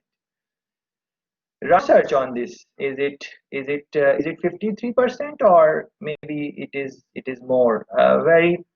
Very quickly you will realize that there are studies which are going to tell you there are 60%. There are studies which are going to tell you it is 70% of the workers are unhappy with their work.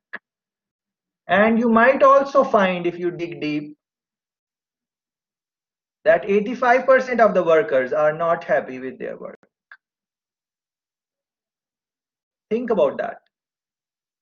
But anyways, because you guys are giving me 53, so let's stick with 53.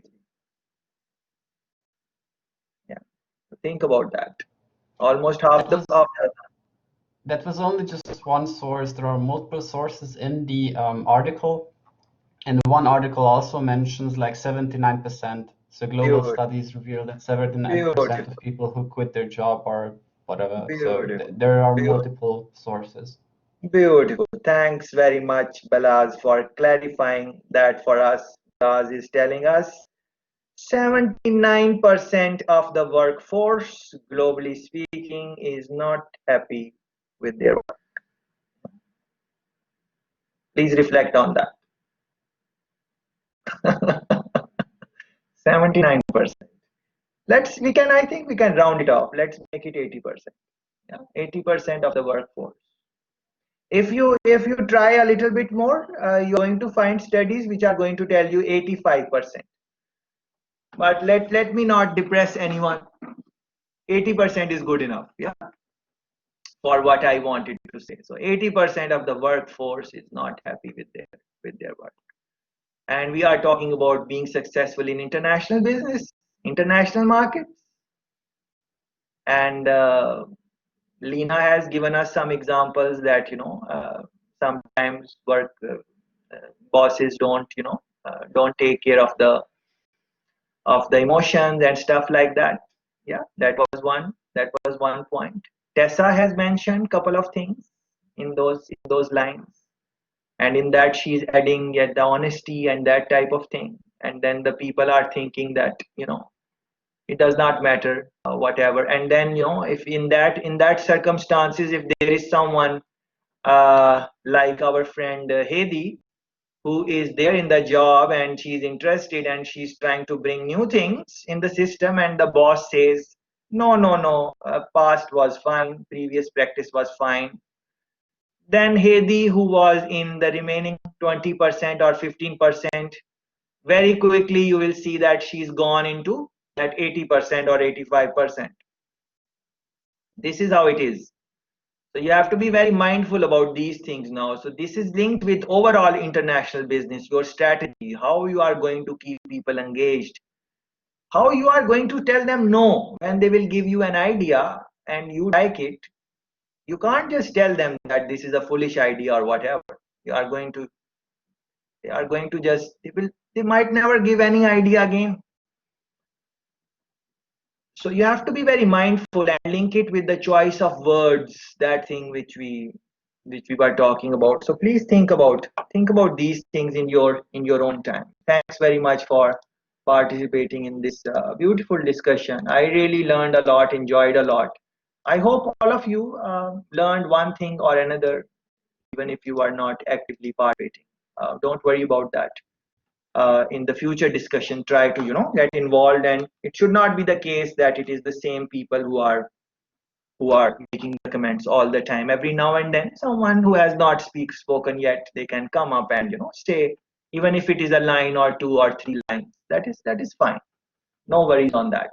So I have made the postings here of the basics. Please go through them in your own time. I wanted to talk about a couple of things. Why good projects fail anyway. This is a reading, you should do it. So although this is talking about project management, but this is key thing in the international trade. So that is why I'm trying to look into these major ones. And of course, revise all the things which you studied in your project management related classes. I'm not talking about those basic things, but you should revise them and take care of those things, all the things. So why good projects fail? Read articles like these ones, yeah.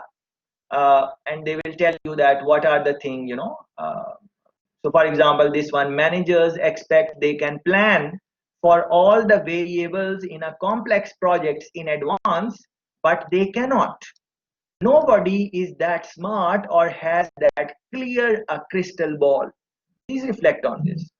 Yeah. So many times manager would think that they could have planned, but new things happen, new things come up. So please, read. You don't have to read this particular, article. You can if you want, but generally speaking, I'm inviting you to read these type of, literature.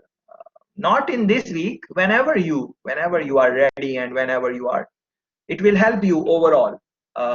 Because wherever you will go, you will be part of projects, even if you are not managing them. You are going to be part of some projects. This is a wonderful short piece I read, and this I was very fascinated about this idea when I read it some time ago. So I thought I should share it with you. It is performing a project pre-mortem. Performing a project pre-mortem. So you must have heard that term post-mortem. Post-mortem. So when someone dies, what do? They do the post-mortem, try to see what went wrong, what are the reasons why the person died and stuff like that. Yeah. But this one is pre-mortem. Pre-mortem. So before someone has died, before a project has failed, you look ahead, you forecast, and try to imagine that the project has failed. And then you try to imagine, if the project failed, what can be some of the reasons that this project can fail? What are those reasons?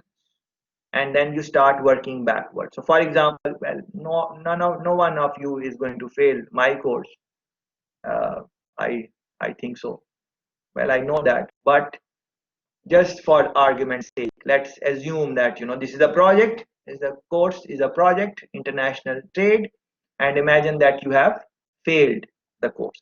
Okay, just put yourself in the future and say, oh, I have failed the course. Yeah, and then try to look back. What are the things which went wrong, which made me fail the course? So you would look at the evaluation, that what are we being evaluated on. These are the three things. The three things are there on your e-learning platform. So then you will say, oh, maybe I did not do this, or maybe I took this one lightly, or maybe I. So then you will plan a strategy and you will focus on all those three areas, and you will ensure that you do what you have to do. So you are trying to minimizing the reason or causes which can result in the failure. So same way in any project, before you even start the project, you just imagine the project has failed, and then you start coming backwards, that what are the things which can go wrong, and then you do you take measures, you do whatever is required based on the project and so on. So this one is very short. It's like just this part, and this it is not more than one page. Yeah, so please quickly run this scan when you have time. I think it is a great read. You will appreciate it. So I suggest that you read it, uh, but it is up to you what you want. And then I have posted some material on project management. You can consult this type of material.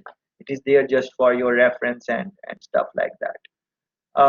This clip, generally I sometimes show it also, but not all of it, because it is 10-minute long. So I don't like spending that much of a time in this. But I can briefly tell you that this was a balloon project. These many balloons, 1500000, 1.5 million balloons. They were trying to release together. This was the project, and the people are who are managing this. They are very good experts in this field. So you can quickly watch this clip when you have time, and see what are the things, how did they plan, what are the things they did before the launch, what happened between the launch, what went right, what went wrong, what are the mistakes they made. uh, you would like it.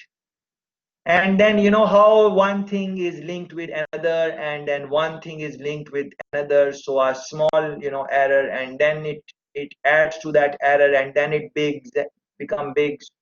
And then because of that, even worse things are happening, like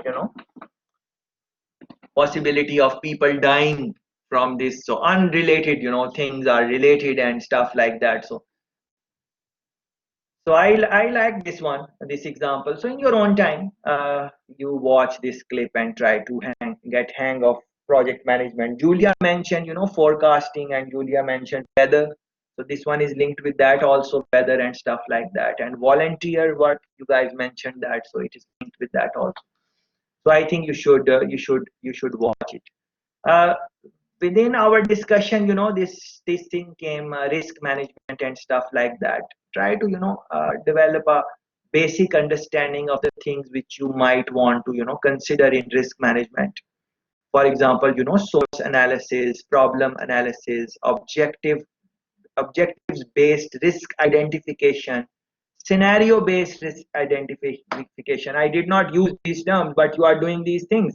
You are creating a scenario that you failed, or this thing did not work, and then you are trying to identify what are some of the reasons.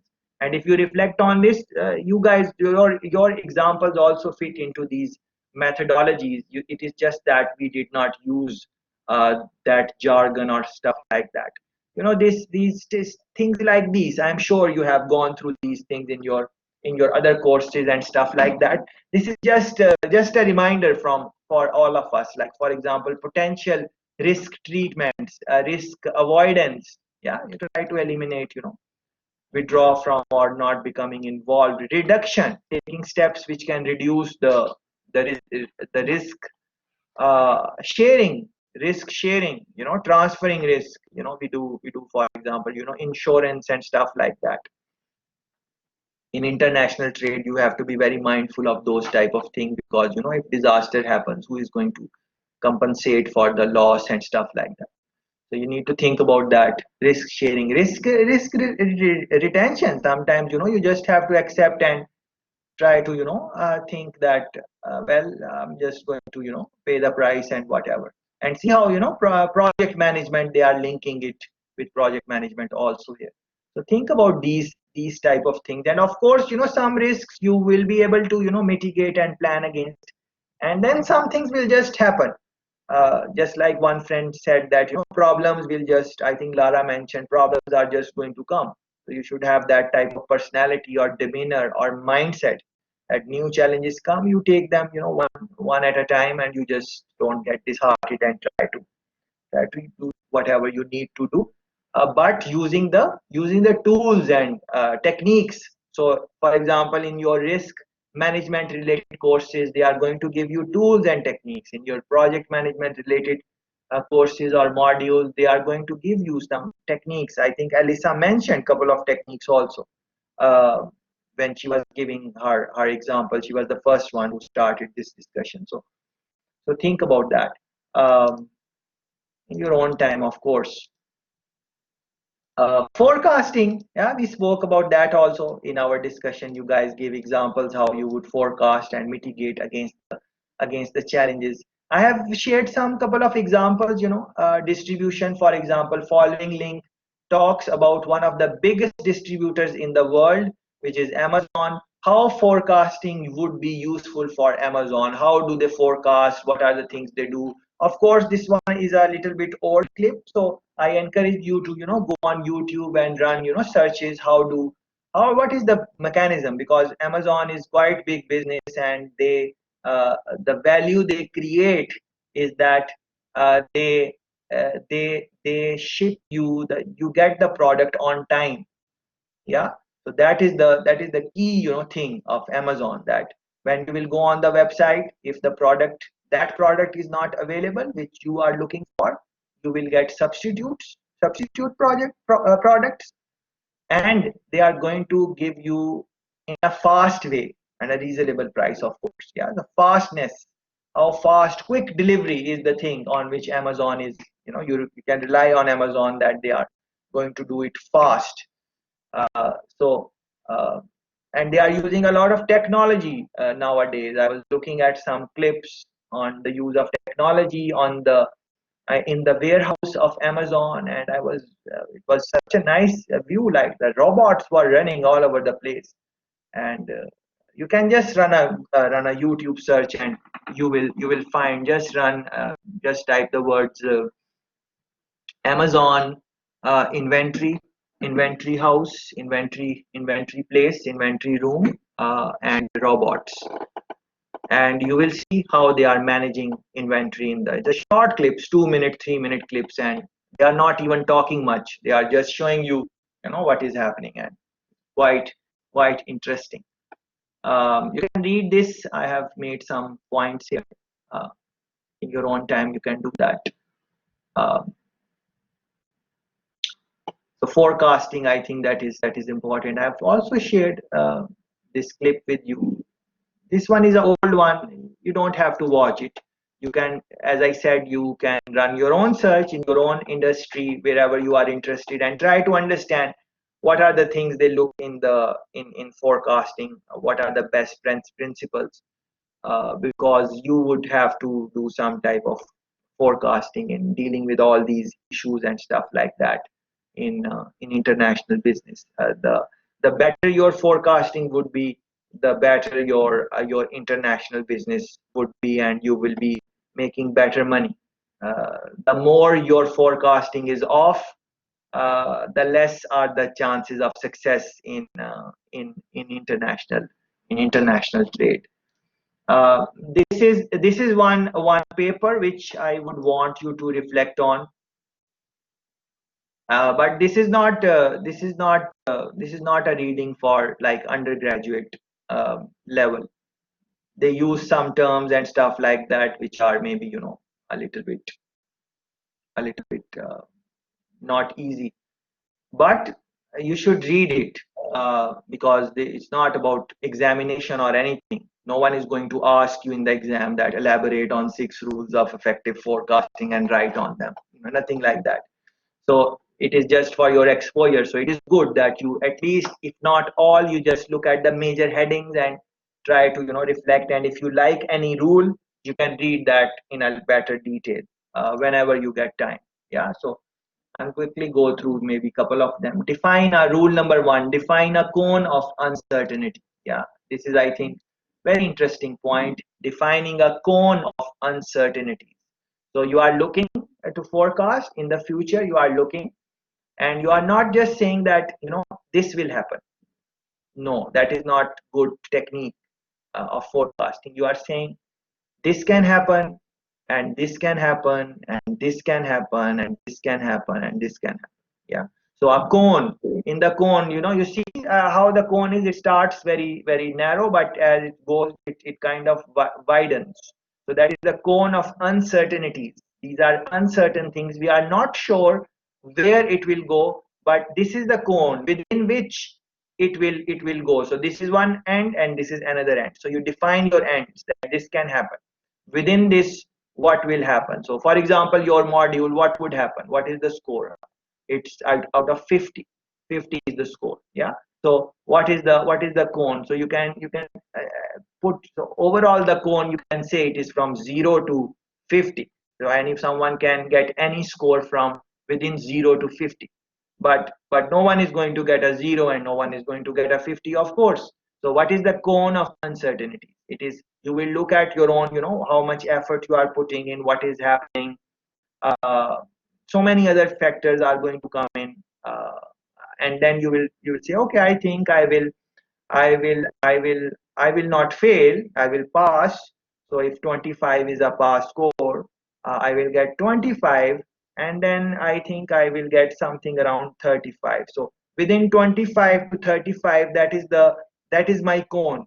I can fall into anywhere in this, and then you would want to take measures which are going to put you on the top. So although the cone is between 25 marks to 35, you would want to want to manage the project.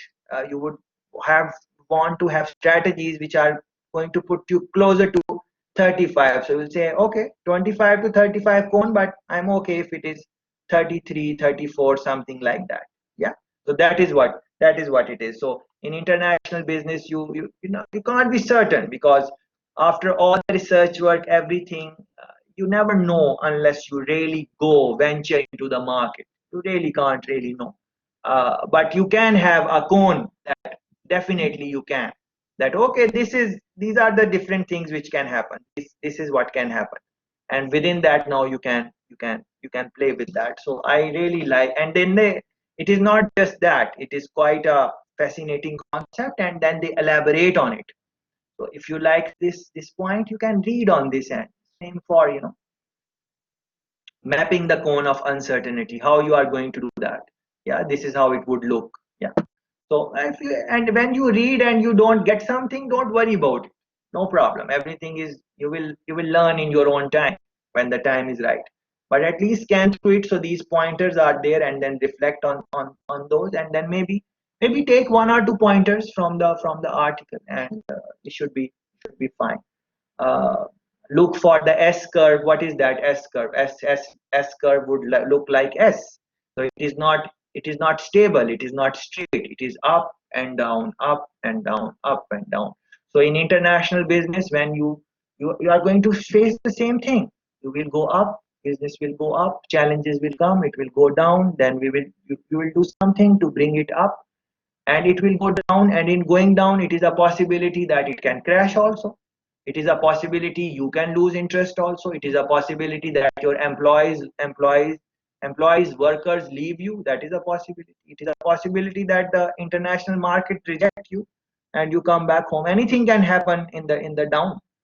Same thing, anything can happen on the up. You are on the up, and now you are successful in one market, and before really being successful totally in that market, you expand yourself into 2-3 more markets, and now you are over pressured. You did it when you are going up, so you thought that okay, this will go up. But now because you have 3 4 different markets, maybe they have different ways and stuff like that, and then you cannot manage it, and then you thought you will be able to manage it, but things happen and then you go down. So this is what, so the idea is that when you go up in international trade, international business, you don't get overly excited and you just lose your mind and you start thinking, oh, I'm the superstar, I'm the rock star. And no, that is not a good practice, because you should know that now you are going up, there will be time when things will not be happening the way you want and you would go down. Maybe it would not be a down, but a little bit of a down, depending on what is happening. So when you go up, you don't get overly excited. When you go down, you don't get overly worried. That is the essential principle which I would want to share. But uh, when you will read this, they are talking about different things, of course, so it will increase your knowledge. Embrace the things that do not fit. Embrace the things that do not fit. Yeah. So just like you guys gave example where the leader in a project would have a different style, but the team members would have different style. So what to do in those times? Are you going to let go those people? Are you going to say bad things to them? How are you going to deal with those type of issues? So embrace the things that don't fit in forecasting. That's an interesting concept to think about, reflect. But you can, and it is not that you have to agree with this article. I'm not even saying that. uh, I'm just requesting you guys that if you can scan through the article and then you decide if this is something which you can do in your situation, because everything is context based. uh, in life and in international trade, one thing which is fine in one market is totally not fine in another market. So it is very much contextual, and then depending on the leaders and stuff like that, depending on the past performances, all of these things you would want to think about. This one, I really love it. I really love this point. Really love it. So I wanted to share with you guys also. Holding strong opinions weekly. Holding strong opinions weekly. Holding strong opinions weekly. Yeah, that is very interesting point to be successful in international businesses, international trade. So what we are trying to say is that you can have your point of views, you can have your own way of thinking, and because that is your way of thinking, you will think that that is the right way. That is fine. But what we are trying to say, that whatever opinions, whatever perceptions you have made in your mind, yes, they must be correct for you and all of that, but we are saying hold them weekly. You can have strong opinions, but you have to hold them weekly. What it means that if you do that, only then new idea development can happen. Because think about it, if you have, first you have opinions, then you have strong opinions, and then you are holding your strong opinions tightly. Will you listen to what other person has to say? Will you be open to others idea? How will you be? If there is any way to do that, then of course you can do that. But in my mind, in my reading, I have not seen any yet. There might be some, I don't know. There are so many things in the world, so maybe there is. But generally speaking, if you have an opinion and you feel strongly about it, and then you are holding that opinion strongly, then then people would be very afraid to bring in their opinion in front of you, because they know that you are really, you have your own way of thinking. Now we are not saying that that is wrong. That is not the point. It can be very very beneficial, because it is not just about flexibility. Some of you guys mentioned flexibility, that in a project management you should be flexible and stuff like that. But let me add to that, that flexibility is good, but when it is beneficial. Many times flexibility is not good, because you have to You have to complete the task, and if the leader is too flexible, then some people can take advantage of that also. So you have to think about where flexibility is going to fit in also. So in that sense, I'm not trying to say that having opinions or strong opinions is wrong. uh, it depends on the situation. If you really think that what you are saying is the right way and this is how it is, please go ahead. But many times, when you brainstorm idea, when especially, as when you will go in business, international trade, you would be at a certain age. You would be maybe, you know would be maybe 30. Yeah. So at that time there would be people who are 20-year-old who you have employed. Their thinking can be different, their ideas can be different, because the market might have been changed. And if you are not open to their ideas and stuff like that, then how you are going to attract new customers? So you have to find some way to do that. uh, if you are someone who is going to have strong opinions and hold them, then that is fine, you hold them. But let someone else lead those meetings where innovation is going to happen. Don't sit in those meetings, maybe because you have made up your mind and it worked for you. And maybe if you are going to sit as an observer just to listen, don't comment, maybe because then you and it's a possibility you might be right whatever you are saying, because you are now 30 and you have experience and whatever, and you have been successful. So anyone who has been successful, it is very difficult to tell them any new idea. It is very difficult. That is a tragedy with success, that when once you do something and you are successful in that, then you have the proof that what you did works. Once you have that proof and you have confidence in yourself that, well, I did it. Yeah. Once you have that and someone else is coming with some ideas which you really don't, not your type of thing, then it is easy for you to reject that, because you know what works, it worked for you. Why you are going to listen to that? So you need to find some techniques in that how I am going to take new ideas, because in international business it cannot thrive without new idea development. And we spoke about Nestle, you guys gave example of Procter and Gamble and other companies. You guys mentioned local businesses in your own countries in different situations. One friend mentioned that business model of using Facebook and bringing in celebrities, and they are new things are going to happen. So if you want to be successful in international business, maybe this point you want to think about holding strong opinions weekly. Yeah. Look back twice as far as you look forward. Very interesting point. I think you should, this one, rule number 6, know when not to forecast. Yeah. Everything is not for forecasting. Know, know the time that this is the time to forecast and this is not the time to forecast. And that would come with maybe experience or observation. Same thing for decision making. Yeah. Decision making. We spoke about that also in one of the sessions. Very important point, decision making. But not making any decision is also a decision. So you don't have to say yes and you don't have to say no in some situations in international trade. Not deciding not to say yes and deciding not to say no, just not just not commenting is also a decision. No decision. Yeah. So think about in basic decision trees which you make in some of your courses, decision trees, one factor leads to another, and this is the probability of A happening and this is the probability of B happening. Those type of trees which you draw in, for example, decision making type of questions. Um, there is an option that you are not doing anything. You just the third option.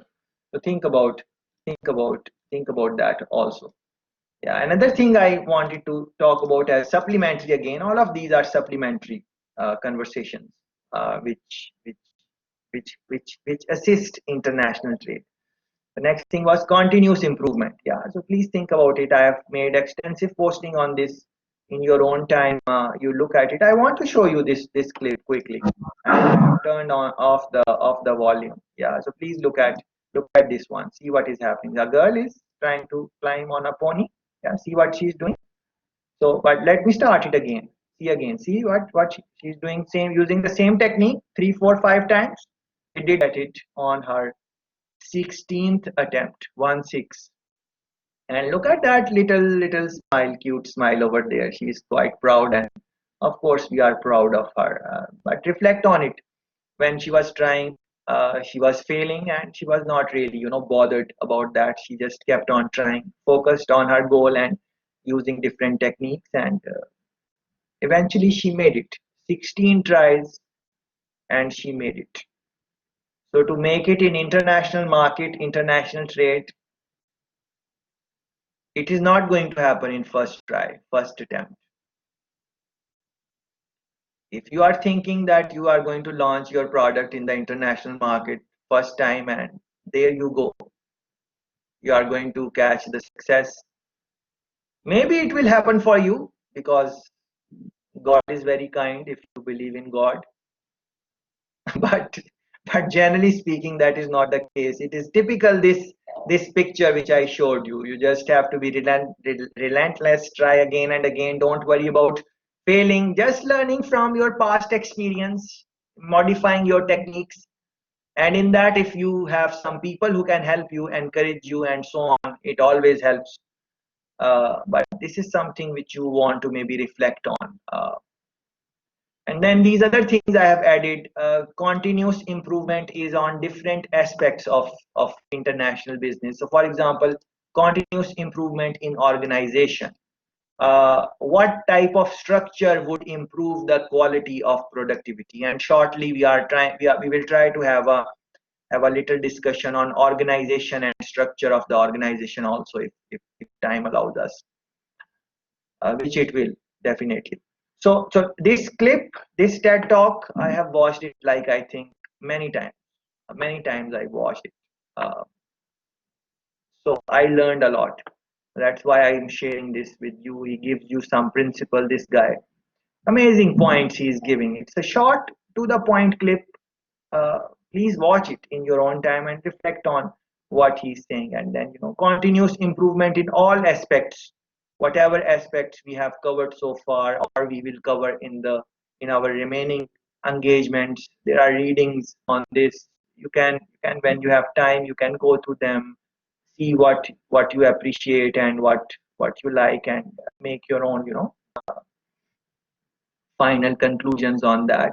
Leadership, because it is very important topic in in international trade, because the leader is going to lead the things, and leader is going to face the failures, and they will have to have strategies to continue the operation or discard it, or which market to go and which not to go. And of course there will be people who will be giving them the data and all the information, but at the end of the day, you as the leader would have to decide not just on the things which are available in terms of data, but also the gut feeling, the experience, what the person feel like, how they are forecasting, what is their view of the future of the industry, what is their view on the future of the customer demand, uh, how they view their competition, all of those things. So what leadership for quality, if you want to bring in quality, what are some of the characteristics you should look for? If you want to bring in a culture which produce quality, a culture which produce productivity, because those things are critical. If you are going to go in international market, you need some level of quality, you need some level of productivity. This one, I really love this clip. You can watch it, creating a culture of innovation. We spoke about it indirectly, I think. I made some comments on that today. So this one is very interesting. You will learn a thing or not. How purpose can drive innovation. Purpose, objective, especially in the context where Balaz told us that 80% of the workers are not happy with their work. So if that is the case, you are going to get these same people. Don't think that the company you are going to join or wherever you will work, it would not be like this. More or less, it will be like this. Most of the people, they don't go to their work because they are passionate, because they are in love with the job. It is not the case that they will still do the job if they are not paid for to do the job. Most of the people in the world, we are talking again in the world, most of the people in the world, they are doing the job because that is the job they found, and they need to pay the bills and stuff like that. And the other things which our friend, Russian friend Vlad mentioned, all of those things are going, and materialism and all those things, and they are just, they have to do the do the job. That is what is the sentiment, generally speaking. And you want to take it to the international business, you want to be successful in international trade. Now you cannot afford that 80% of your people are not interested in work. You cannot afford that. So that is why you want to do something in your organization where it is not that bad. So that is what it is, strategy. And we spoke about strategy. You guys gave excellent examples in yesterday's session. So please reflect on that. How? So this clip is going to help you how purpose can drive innovation. This one I really like, this company Frito-Lay. I'm sure you have had their chips and stuff like that. Want to just share this idea with you guys how they are doing it. So please watch this one.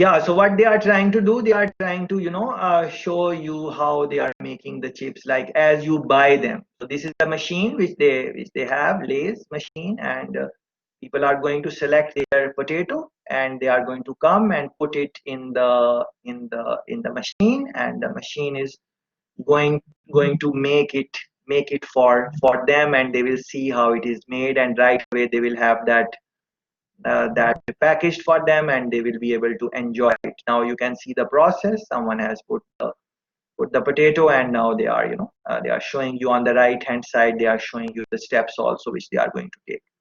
This is see, when you consume the chips or something like that from the market, they are quite, they are quite crunchy, they are quite, tasty and stuff like that. We enjoy, although we are not promoting that because these things are not healthy, but we enjoy them every now and then.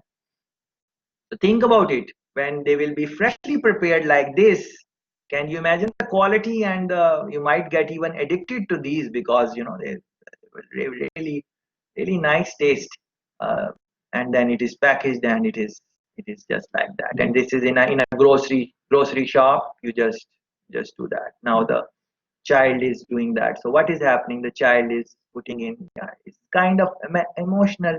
This is kind of networking also for the company, like building personal connection, yeah, with the customer. So interesting idea. I like this idea, so I thought let me share with you. The details are there about their corporate social responsibility and stuff like that. Look at this one, making a positive impact on environment. We have spoken about CSR in earlier discussion, I think on our second day or something like that.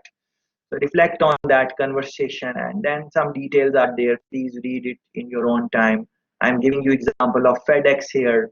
Quality belongs to everyone. FedEx is an international business, but you necessarily don't need to look at FedEx. What I'm trying to say is look at these companies, DHL, FedEx, other companies which are famous in your area, in Asia, in Europe, wherever you are coming from, and try to learn about it. This thing we already discussed about topology and decision making, but it is linked with this, so I kept it here. This question I wanted to raise with you guys, a very important question, that all these things, when I ask you questions, you give me right response, intelligent response. You guys know what to do, what not to do, and we share examples and everything. No one of you has made any comment which is wrong or which does not make sense. All of the things which you guys mentioned throughout the week, all of those things make sense, and they also seem very basic, and some friends can even think that, oh, these all these things are very basic. What is the utility of these things? These are basic information and stuff like that. But that is the problem. In international trade, people are going to make basic mistakes. This is not, they are not trying to launch a rocket to the moon or Mars or something like that, that they are going to make some big blunders. It's the basic mistakes they are going to make. Basic ones. Yeah. To reflect on your examples in where your project fails. Basic mistakes. Reflect on the example I gave you about the size of the cork of the cap of the bottle.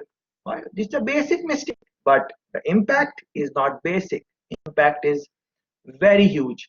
So with that lens, with that context in your mind, I want you to reflect on this one. Why this highlighted section, if you guys can see this, why organizations do not learn? Why is that? We had an extensive discussion, I remember, on mistakes. And did not you realize that it's the same mistake you guys were mentioning? Same type of mistakes, same type of blunders, same type of things again and again. Why is that? When you will go in international market, you are going to see new things, of course, which you did not think about. But most of the time is the same things going wrong again and again. Same issue with the leader, same issue with the workforce, motivation problem, lack of interest, a lack of support, uh, politics in the organization. All of this is the same thing. So that's why I wanted to, put your attention to this one. That why is it that organizations do not learn? I think that you should reflect on this. That why organizations do not learn, so that when you go in the my God, you guys cannot hear me, right?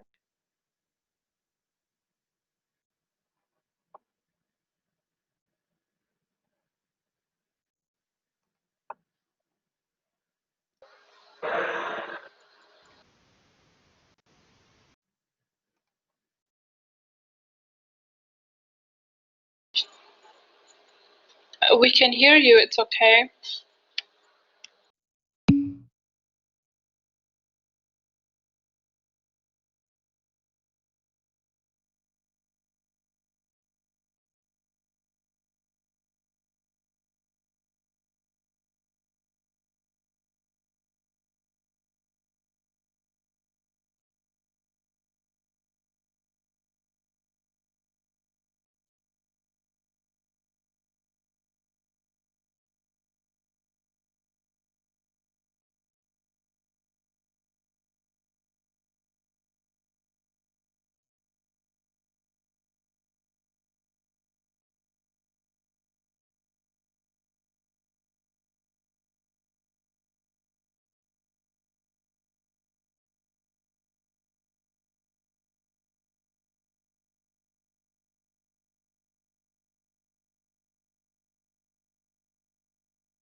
Yes, so I was. Yes, so I was talking about why organizations do not learn. So for that, I was. This is the link. So in your own time, please try to go through this link and try to have an understanding why is it that organizations do not learn. They keep on making the same mistakes again and again. What are some of the reasons? It is a beautifully written article, and it is very short and easy to read.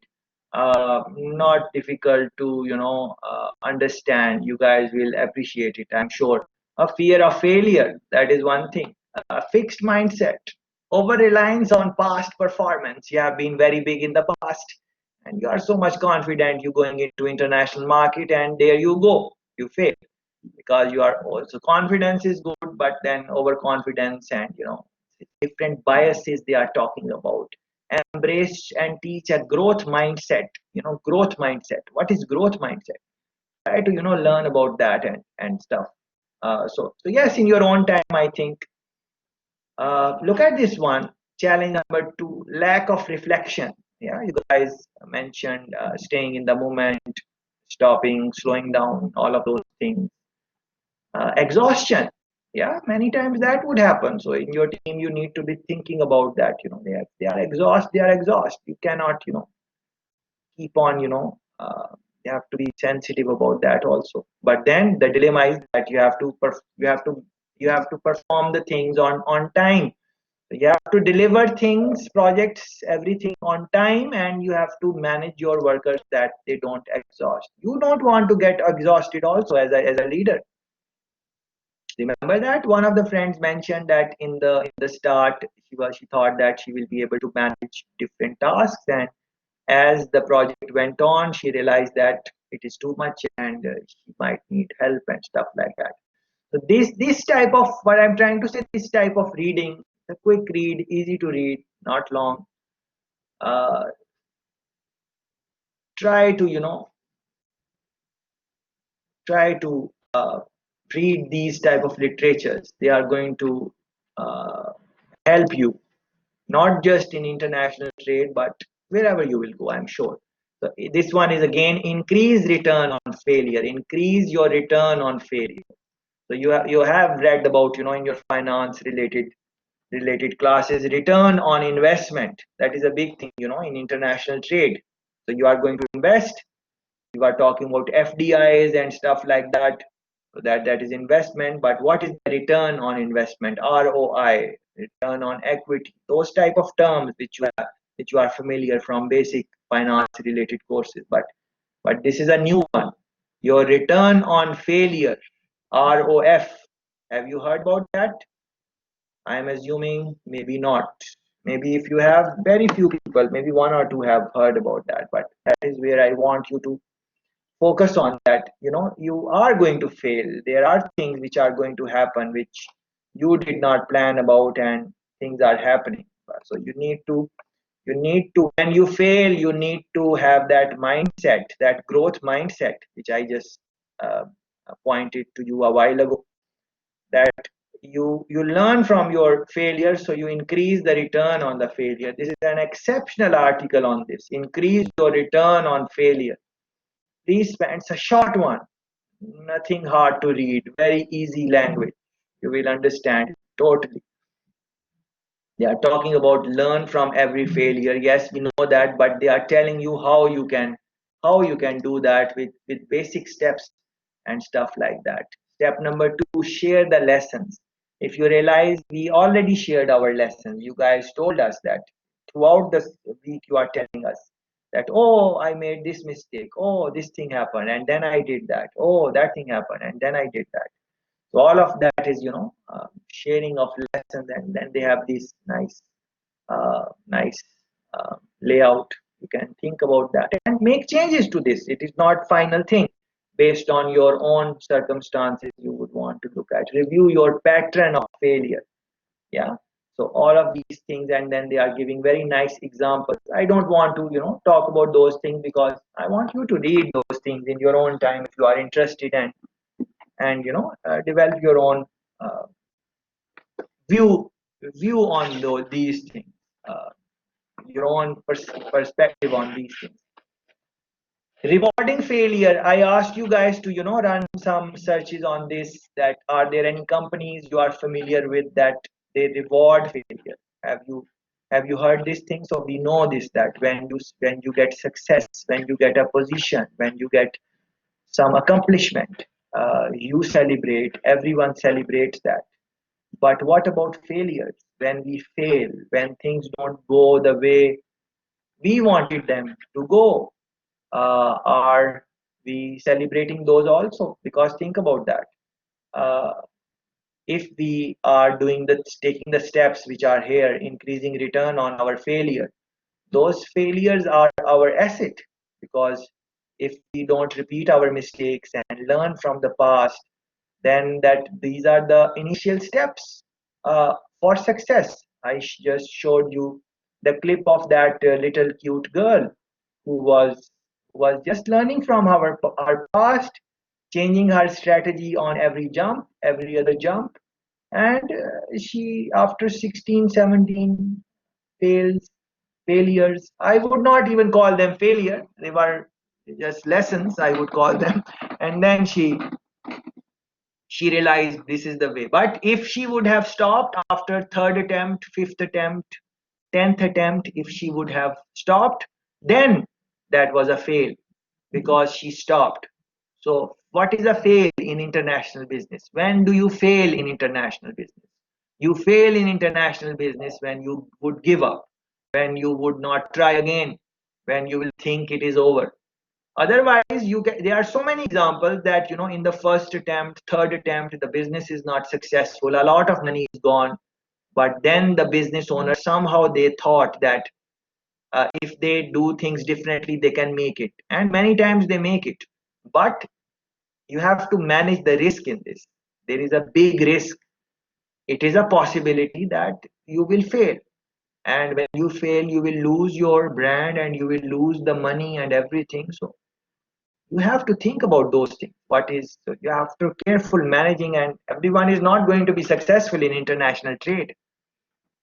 So it is just but the thing is that you try, and whereas you try, you should know that anything can happen. It might. So based on your personality, are you risk averse? Are you, what type of personality you are, how much risk taker you are, and your circumstances, business circumstances, how much risk you can take. All of those things matter. uh, I was in UK, and uh, to be precise, in this beautiful city of Newcastle, who is top up, closer to Scotland and that area. I was there, and I I was looking for uh, for for for a good place to eat, and eventually, after a couple of days of tries, I found a place where I really loved their food, and I started going there. And once I found that place, because I loved the food and I had experimented couple of other places in that area, and I did not really like their stuff. I liked this one. So once I found it, I started going there. Like now I was going there every day. And I was there for some duration. So I was just going there every day. And after 4 or 5 days, they knew me and I knew them, and they became friends. And then after 4 or 5 days, they also knew what I like. And because in those earlier days, I was giving them my taste also, that this one I like spicy and this one I don't. So after 4 or 5 days, it was no need of placing orders or asking for menu or stuff like that. It was just I'm going there, they know what I want, and they are bringing it, and we are having a chat, and they are happy that I'm coming there every day, and I am happy that I'm getting what I want. Their food was really delicious. And then this guy was there who was manager, and he really knew his thing. And based on my conversations with him, I picked up that he has been in the business for a good amount of time.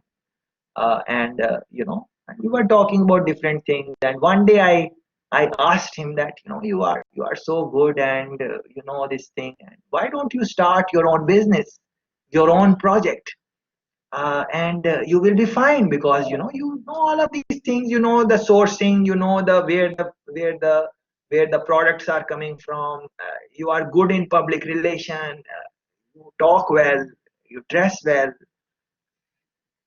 Why not start your own thing? What is the problem? And I'm sure you are paid also good, and you could save money or take loan or whatever, start your own thing, and you would be making more than this.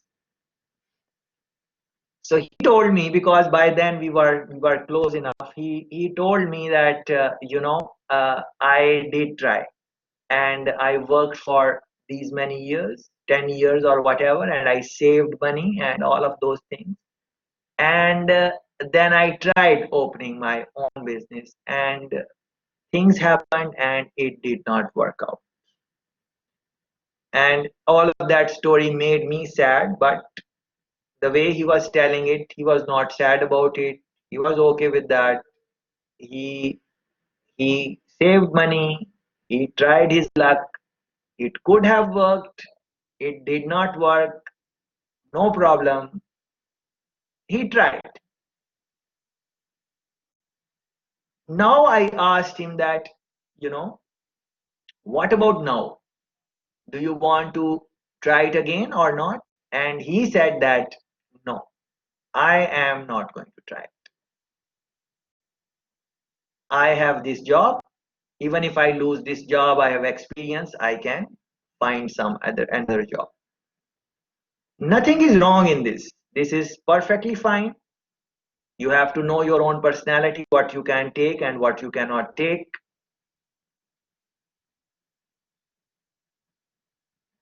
And after failure, you can decide that this is not for you and move on. That is perfectly fine.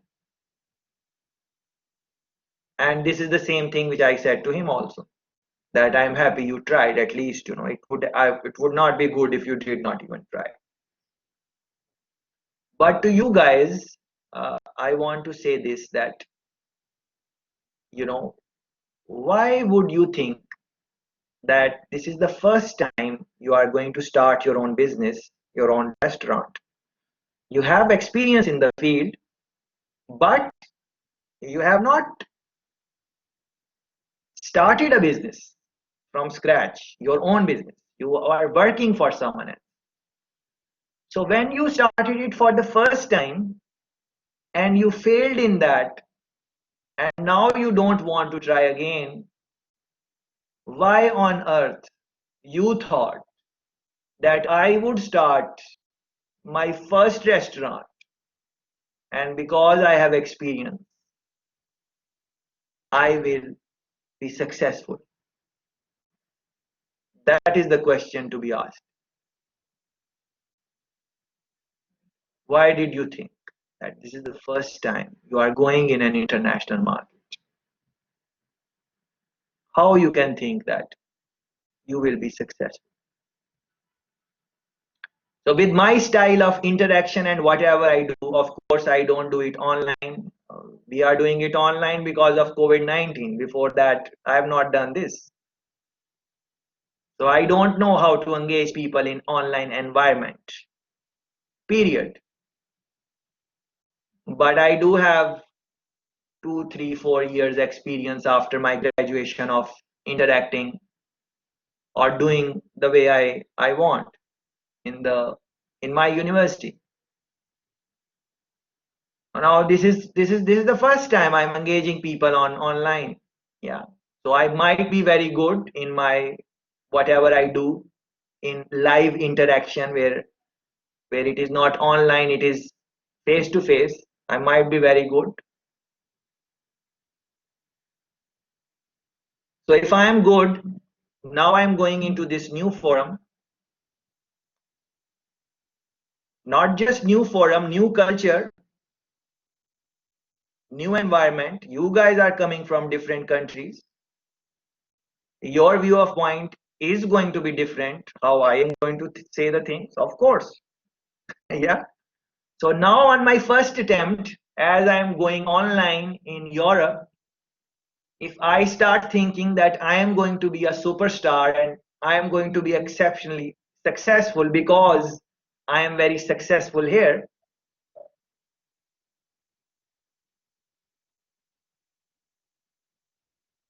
that can backfire in international trade. That is the point I want to make. Yeah. So please, you can be successful in your local market, but when the distribution channel is going to change, when the market is going to change, don't assume that on your first attempt you will be successful. You can be successful in your first attempt. I'm not saying that you cannot be, but many times you will not be. So what do you do after that? If you give up, then you were maybe better off not even trying, because think about it, that guy who had substantial amount of saving and he started his own business and opened the restaurant, and it did not work out, and he did not plan to try again, even no partnership in any way, he did not. So now what happened? He has that knowledge and he cannot try again, and he lost his money also. But nothing is wrong in any strategy. What he did is right. What I am trying to say is right. If you will agree with what I am saying, that is fine. If you will disagree and have your own opinion, and subtle things are there in the conversation, that is also fine. So you need to think about all these things in international trade. That is essentially what I'm trying to say. And going back to the point of failure, we are going to fail. So, increase return on failure. How to do that? Are there companies which reward failure? And I have selected couple of companies for you guys to read and reflect on. So for example, one company you are familiar with, Google. I have given you this example. Secret Google lab rewards staff for failure. So there is a lab, secret Google lab, and they reward the staff when they fail. Of course, there are some conditions that in a project, in whatever assignment there is, they need to prepare well. They need to do all the things which are humanly possible. After all the analysis, risk analysis, forecasting, taking all the precautions, everything which is possible in their hands, they take care of all the things, and without making any obvious blunder, they launch the whatever it is. And after that, after all the work, after all the hard work and commitment and dedication, if the project failed, and the reason for failure is an innocent mistake which was just part of the game, then you reward the failure, because the employee, the worker, has done all what it takes. But then things happen which are not in your hand, especially in the context of international trade, as we have established in our discussions during the week. There are things which are variables which you have not thought about and out of your reach also. And other things also play in part, depending on your brought up. And for example, destiny. What is the role of destiny? Is it that we can get whatever we want, or there are things like predestined and stuff? That depending on your cultural background, your religious background, where you are coming from. So in international trade, people are coming from different things. What do you do when you fail? Do you blame other people, or you blame yourself? You take responsibility of the failure, or you try to skip to other people? All of these things are part of this also. So Google, but then I realized that Google, of course, we know that they are very good in whatever they do. So you guys might think that, oh, Google and these type of Amazon, they do these type of things. Then I went ahead and found other companies, and I realized that there are many companies which celebrate failure. So another company which I found is Supercell. So all you need to do is run a Google search. Run a Google search, companies, organizations which reward failure. That is all you need to just Google, and then just get amazed and happy also that companies are rewarding failure. And then they are learning from their mistake and then relaunching it. So this is next one. You can read the details and stuff. This is the video. The guy explains, the CEO explains what is the rationale. I think it is worth watching. It is a short clip. You can watch it in your own time. And this is what he's saying. My biggest nightmare is waking up and realizing we have not failed in a year. Yeah, this company Supercell, the chief CEO, I cannot pronounce it well, but I'm sure you guys can. Ilka Annanen, CEO. So he's saying that my biggest nightmare is waking up and realizing we have not failed in a year. A year has passed and we have not done anything which was stretching ourselves where we could fail. We were playing safe. That is what it means. So in your own life, in your own personal capacities, reflect on this, that how do you view failure? How people around you view failure? How the place where you work, how do they view failure? When you fail, what are the things, what are the comments people tell you? More importantly, when you fail, what do you tell yourself? That is extremely important. What do you tell yourself when you fail? That guy I gave example of, the restaurant guy, when he failed, he told himself that I'm not going to do it again. Who knows that if he would have tried next time, because he was really very good, he really knew what he was doing, and maybe he made some innocent mistake or something, and next time when he tried and he take care of those mistakes which he made, it is a possibility that his business might not be a super success, but it might break even and he did not have to close it. And over a period of time, 6 months, 1 year, 2 years, he has his own restaurant. We don't know that, but it is equally possible that on next attempt also he would have failed. So we don't know those things. Same, so these are the decisions which international businesses have to take. These international businesses, Nike, Nestle, all of these businesses, Pepsi, McDonald's, it was not the case. Please understand this. It was not the case that they became successful in one market and then they went into the next market and they became successful. And then they went into the next market and then they went successful. And this is how they grew their business. It was not the case. And you can read on this and you can pick any company of your choice, no problem. And you can tell me that, oh, this is the company they launched in their country and they were successful, and in the next 10 consecutive countries they were successful. I would be happy to know these type of examples. Generally speaking, this is not how it happens.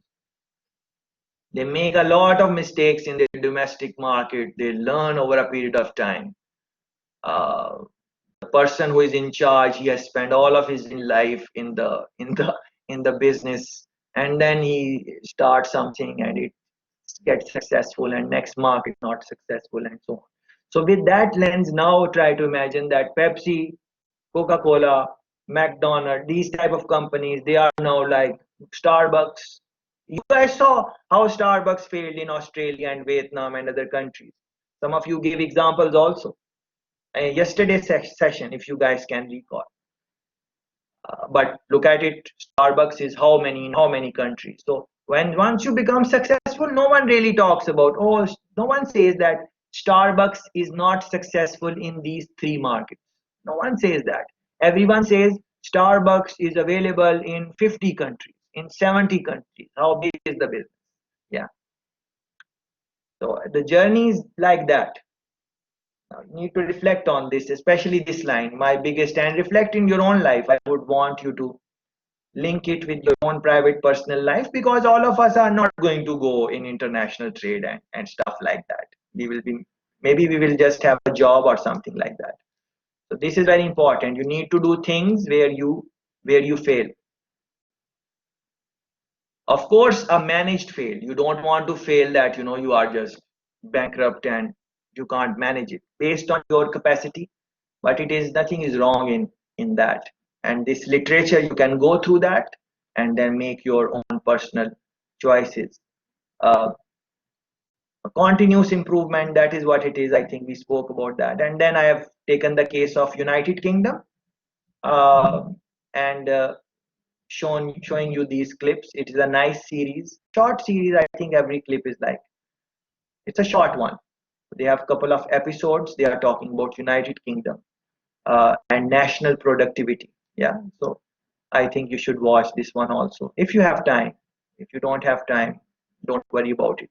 And especially this one, this series is before Brexit. So when you are watching it, you need to be maybe mindful of that also. Yeah. Next thing I would want to talk about is organization of international business, structure, control, these type of things. For this, I have made some postings. This is a nice talk of the guy here. So I thought that I should share how other people explain these concepts. So you have a variety, you have an option to see. So this guy is doing good job. So please listen to the guy and see what they are saying. Some postings are there. This clip I wanted to talk about with you guys. Uh, Make the impossible possible with a process. Make the impossible possible with the process. Yeah, so this is in this clip. It's a 2-3 minute clip. Please watch it in your own time. um, she explained that in the beginning you might see that some things are impossible, not possible, or very challenging or demanding and stuff like that. But she explained that if you bring in some type of process, some type of control environment, process, procedures, step by step, you can change impossible things into possible things. And she gives a very nice example within those 2-3 minutes, very nice beautiful example, which is going to make the home run for you guys to understand what the concept is. You need to think about that. And many times this thing will happen. uh, you would not want to try things because they look impossible. Your workers, your colleagues would not want to try out things because they look impossible, especially in the context of international trade. It kind of seems impossible if you are just starting out, how you are going to make your brand successful in the international market and stuff like that. It's kind of like impossible. But then if you break it down into processes, steps, and the technique she has mentioned in the clip, I think it is valuable for you guys. Generally speaking, couple of things I would want to say on the organization and structure of the business. So in your own time, I would want you to reflect on this, that the organizations, companies which you like, which you admire, you need to reflect on those ones, that how do they manage their operations, their organizations, and stuff like that. What we mean is that the structure of the organization, like what is the structure, or what is the link of the boss with the employees. For example, if a worker wants to go to the boss and talk with him, what is the layout like? Is it the case where the boss close the door of the office all the time, or is it the case that they have open door policies? Do you have to take appointments in the organization, or you can just reach out to your bosses, managers, and talk about anything you want to talk about, and they would give you an ear, or there is some other process? Yeah, so this is the organization, this is structure. How do you put in your complaints, or that you don't like? How do you put in your suggestions, and what happens to those? What is the follow-up procedure? All of that is part of organization. Even things like how you organize in the terms of layout of the place. Is it that people are sitting in cubicles where people can see other people if they stand up, or is it the case that the way the monitors or the screens of the computers are fixed in a place where everyone can see every other person easily, just by a glance, that what are they doing on their computers and stuff like that? Is it that type of organization you have? uh, what are the things offered within the company? For example, these companies like Google and Microsoft, they are known that they are very flexible organization. Yes, they are rigid in terms of what needs to be done, and they are very time sensitive, time bound. Everyone has a responsibility role and they are answerable for that. All of those things are true. For any company which is going to do well, these things they have to do. No company can afford that, the relaxed type of environment where you are not meeting the deadlines and all the time and you are okay with that. Companies cannot afford that, especially in the current environment in international trade where the competition is huge. But relaxed in the sense that you can maybe do the things in your own time. Like you have a deadline, but you decide, do you want to work on this in the morning, or you want to work in the night, or you want to work from home, flexi hours, something like that, or you want to come to office. If you want to come to office, do you have to sit in a particular place every day, or there are different places in the organization where you can go and hang out and do other things. At this point in time, I'm just that example, beautiful example is coming in my head, where our friend told us that at their work they have 1 hour long break, and people are just bringing skateboard and stuff like that and doing random things. What is that? All of that is organization structure. That is how they are organized. But also you need to reflect on how you read it in your courses. For example, organizational structure, those type of classes, what do they say? Horizontal, vertical structure, horizontal structure, straight, on the same level. All those type of things you would want to reflect in your own time. But these, what I wanted to say in international trade context is that these things are very important in the success and increasing the morale and motivation of the employee. Especially you can reflect on the context which Balaz set for us, that you know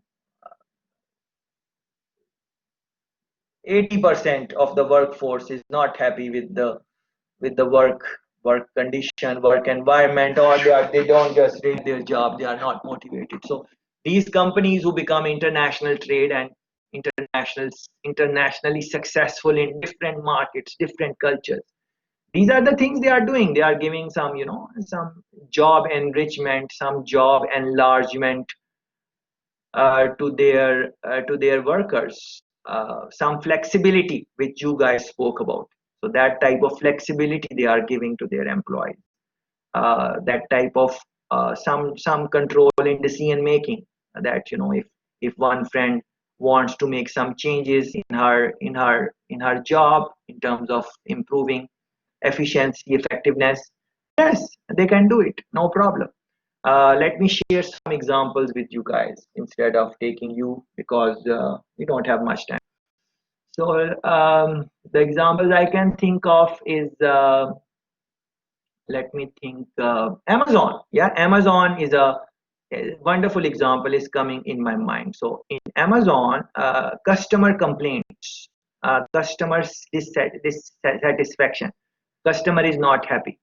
So customers are going to call, just like they would call in any business, and they would call at Amazon. And Amazon has a policy which says that when a customer calls and they complain, if it is a case where you, the customer rep, which is a junior level position, it is not a high position, but if it is the case that after listening to the complaint, you think that you can solve it and you can compensate the customer, and what customer is saying makes sense based on your feeling, your observation. It is totally you. It is you, the customer rep, and the customer, not your supervisor. If you think that, let me oblige the customer, let me do what they are saying, and they have a decent case, do it right away without telling the supervisor. This is the strategy which they did use for a couple of years there. I'm not really sure what is the strategy now. You can run a Google search on this and try to learn more on this, and if it has changed or what portion is changed or whatever going forward, you can comment on this if you like. But based on my readings, my observation, this was their strategy for so not for all complaints. Yes, of course there would be complaints which are technical and which need thorough proof, or some type of deliberation, some type of thinking. And of course if it is expensive complaint, then of course the supervisor needs to be notified and stuff like that. We are talking about something simple which you think is don't necessarily need a ticket, and customer don't necessarily need to we don't need to bother that customer too much. So Amazon gave that flexibility to the customer rep that you can decide the situation. If you think that we can go ahead with that, please go ahead. So customer don't have to wait. And then supervisor's time is also precious, so he or she can focus on more important things. So that is one example which is really close to my heart, and I think that is what a beautiful organization that is, that the worker is you, let's say you are customer rep at Amazon, and I'm calling you and I tell you that, oh, this is the problem and can you solve it, and you think that the problem is genuine and you don't think it is a big deal, and whatever it is you say, all right, yes, let me do it. Give me your number and whatever details, and in 5 seconds, 10 seconds you have completed the thing. I go as a satisfied customer. You feel good in your job that you have some power, some uh, some type of decision making is in your hand. And on the other hand, you would see a lot of businesses where these type of customer rep, they can't do much. They just take the complaint and everything. All they get to hear is complaint and the negative emotion from the customer. And because they cannot solve anything, they don't have that authority. The company has not given them the authority. They cannot, even if they want, they cannot do much. They can just use good words and good language. Yes, we will get back to you, don't worry, we are working on this.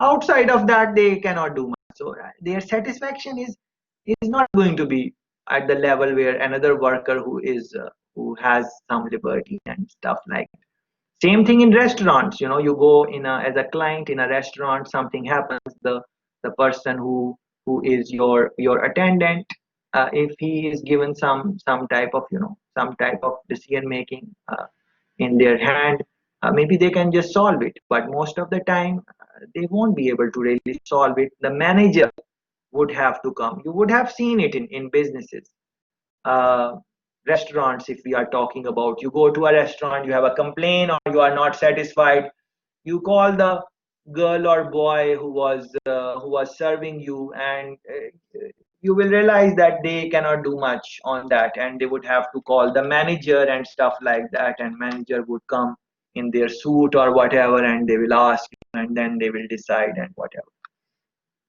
So both techniques are fine. There are people who say that these customer reps or these servers should not be given too much authority, because they can abuse it also. They can use it in their own advantage. They can give favors to the people they know and stuff like that. That is there also. But then we are talking about modernization. We are talking about growth mindset. We are talking about innovation, new idea development, and we are talking in the context. Do not remember what Balaz told us. 80% of the workers do not like their job. You want to be successful in international market, you will be getting same type of employees. You need to turn their mindset, turn their experience from disliking their job to liking their job. If you will be able to do that, then they will be helping you in managing the challenges, obstacles which you are going to face when you launch in international market. You need full support of your workforce, 100% support. Remember that example which one of our friends gave, and I even wrote it down, that that she said that commitment level was very high. We would not see when the time is to go, is to stop the project or whatever. We would not leave until the thing which needs to be done is complete. That mindset you need from your workforce. They are not looking at the watch that it is 5 o'clock or whatever and they want to leave. Of course, we understand different regulations in different countries, just like I showed you, the examples of, for example, Germany. um, don't send emails, work related emails, after a certain amount of time. We know other things also. I showed you example of France, the right to disconnect. All of those things are right and fine, but international market works, international business person as an owner, you want workers who are committed, who are, does not matter which country they are working for, from. You want them kind of 24/7, very loyal to the business, and all of those things, and you want them engaged with the business. So if you don't have that type of workforce, it is going to be very challenging for you to be successful in international market. So now you need to organize or structure your business in a way that it helps you in all of these occasions, no matter it is ethical problems, no matter it is FDIs issues, laws, regulations, infrastructure issues, all of that. That ownership needs to be developed in the workforce if you want to be successful in the international trade. They need to own the brand, your brand, before you sell it to, before you pitch it to the consumer.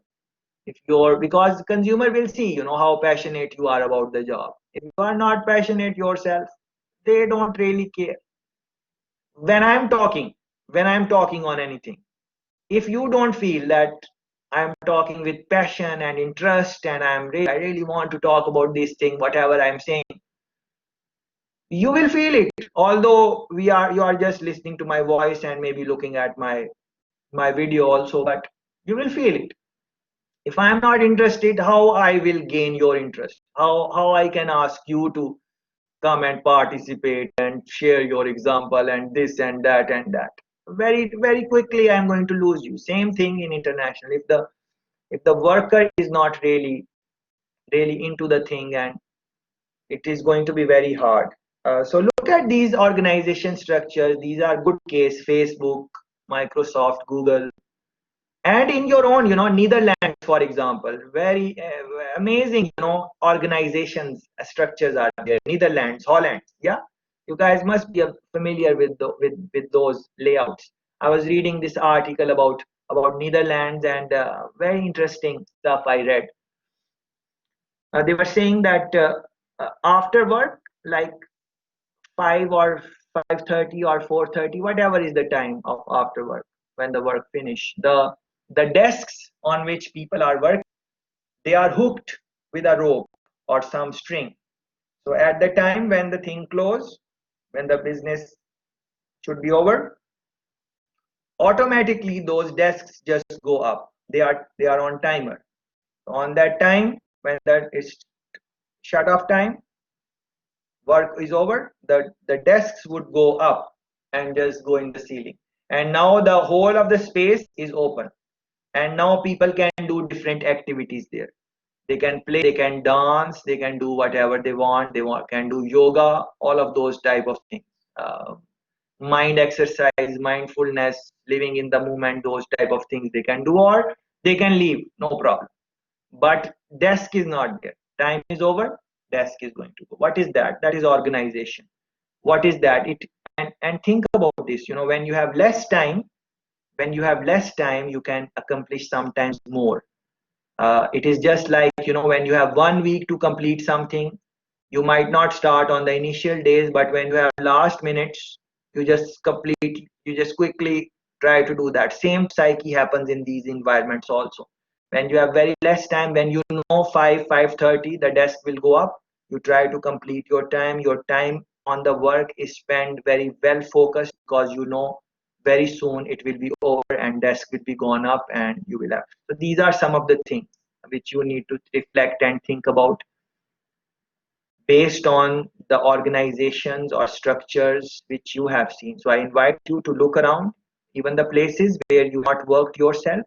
If you look in your city, you will see different type of organizations, layouts, structures in different ways, in whole context. You can view them in any way you like, but reflect on that which organizations help businesses to grow, which organization structures help businesses to grow, how we can make improvements in that.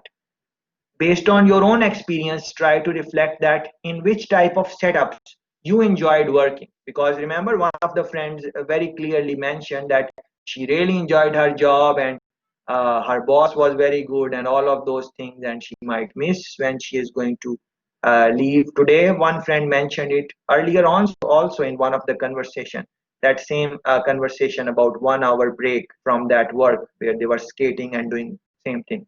That friend also mentioned the same type of sentiment. So that is what you want to inculcate in your business before you go in international market.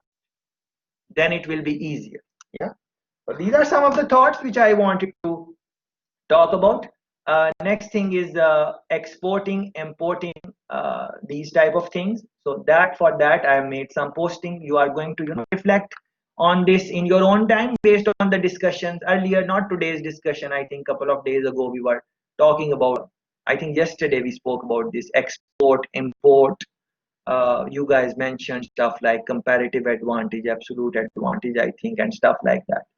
So those type of things, I spoke extensively on the what happens in a country if they don't have a lot of exports, uh, how international businesses are encouraged to export or import. Yeah, all of that discussion you need to please make the connections, and I think we should be we should be fine with that.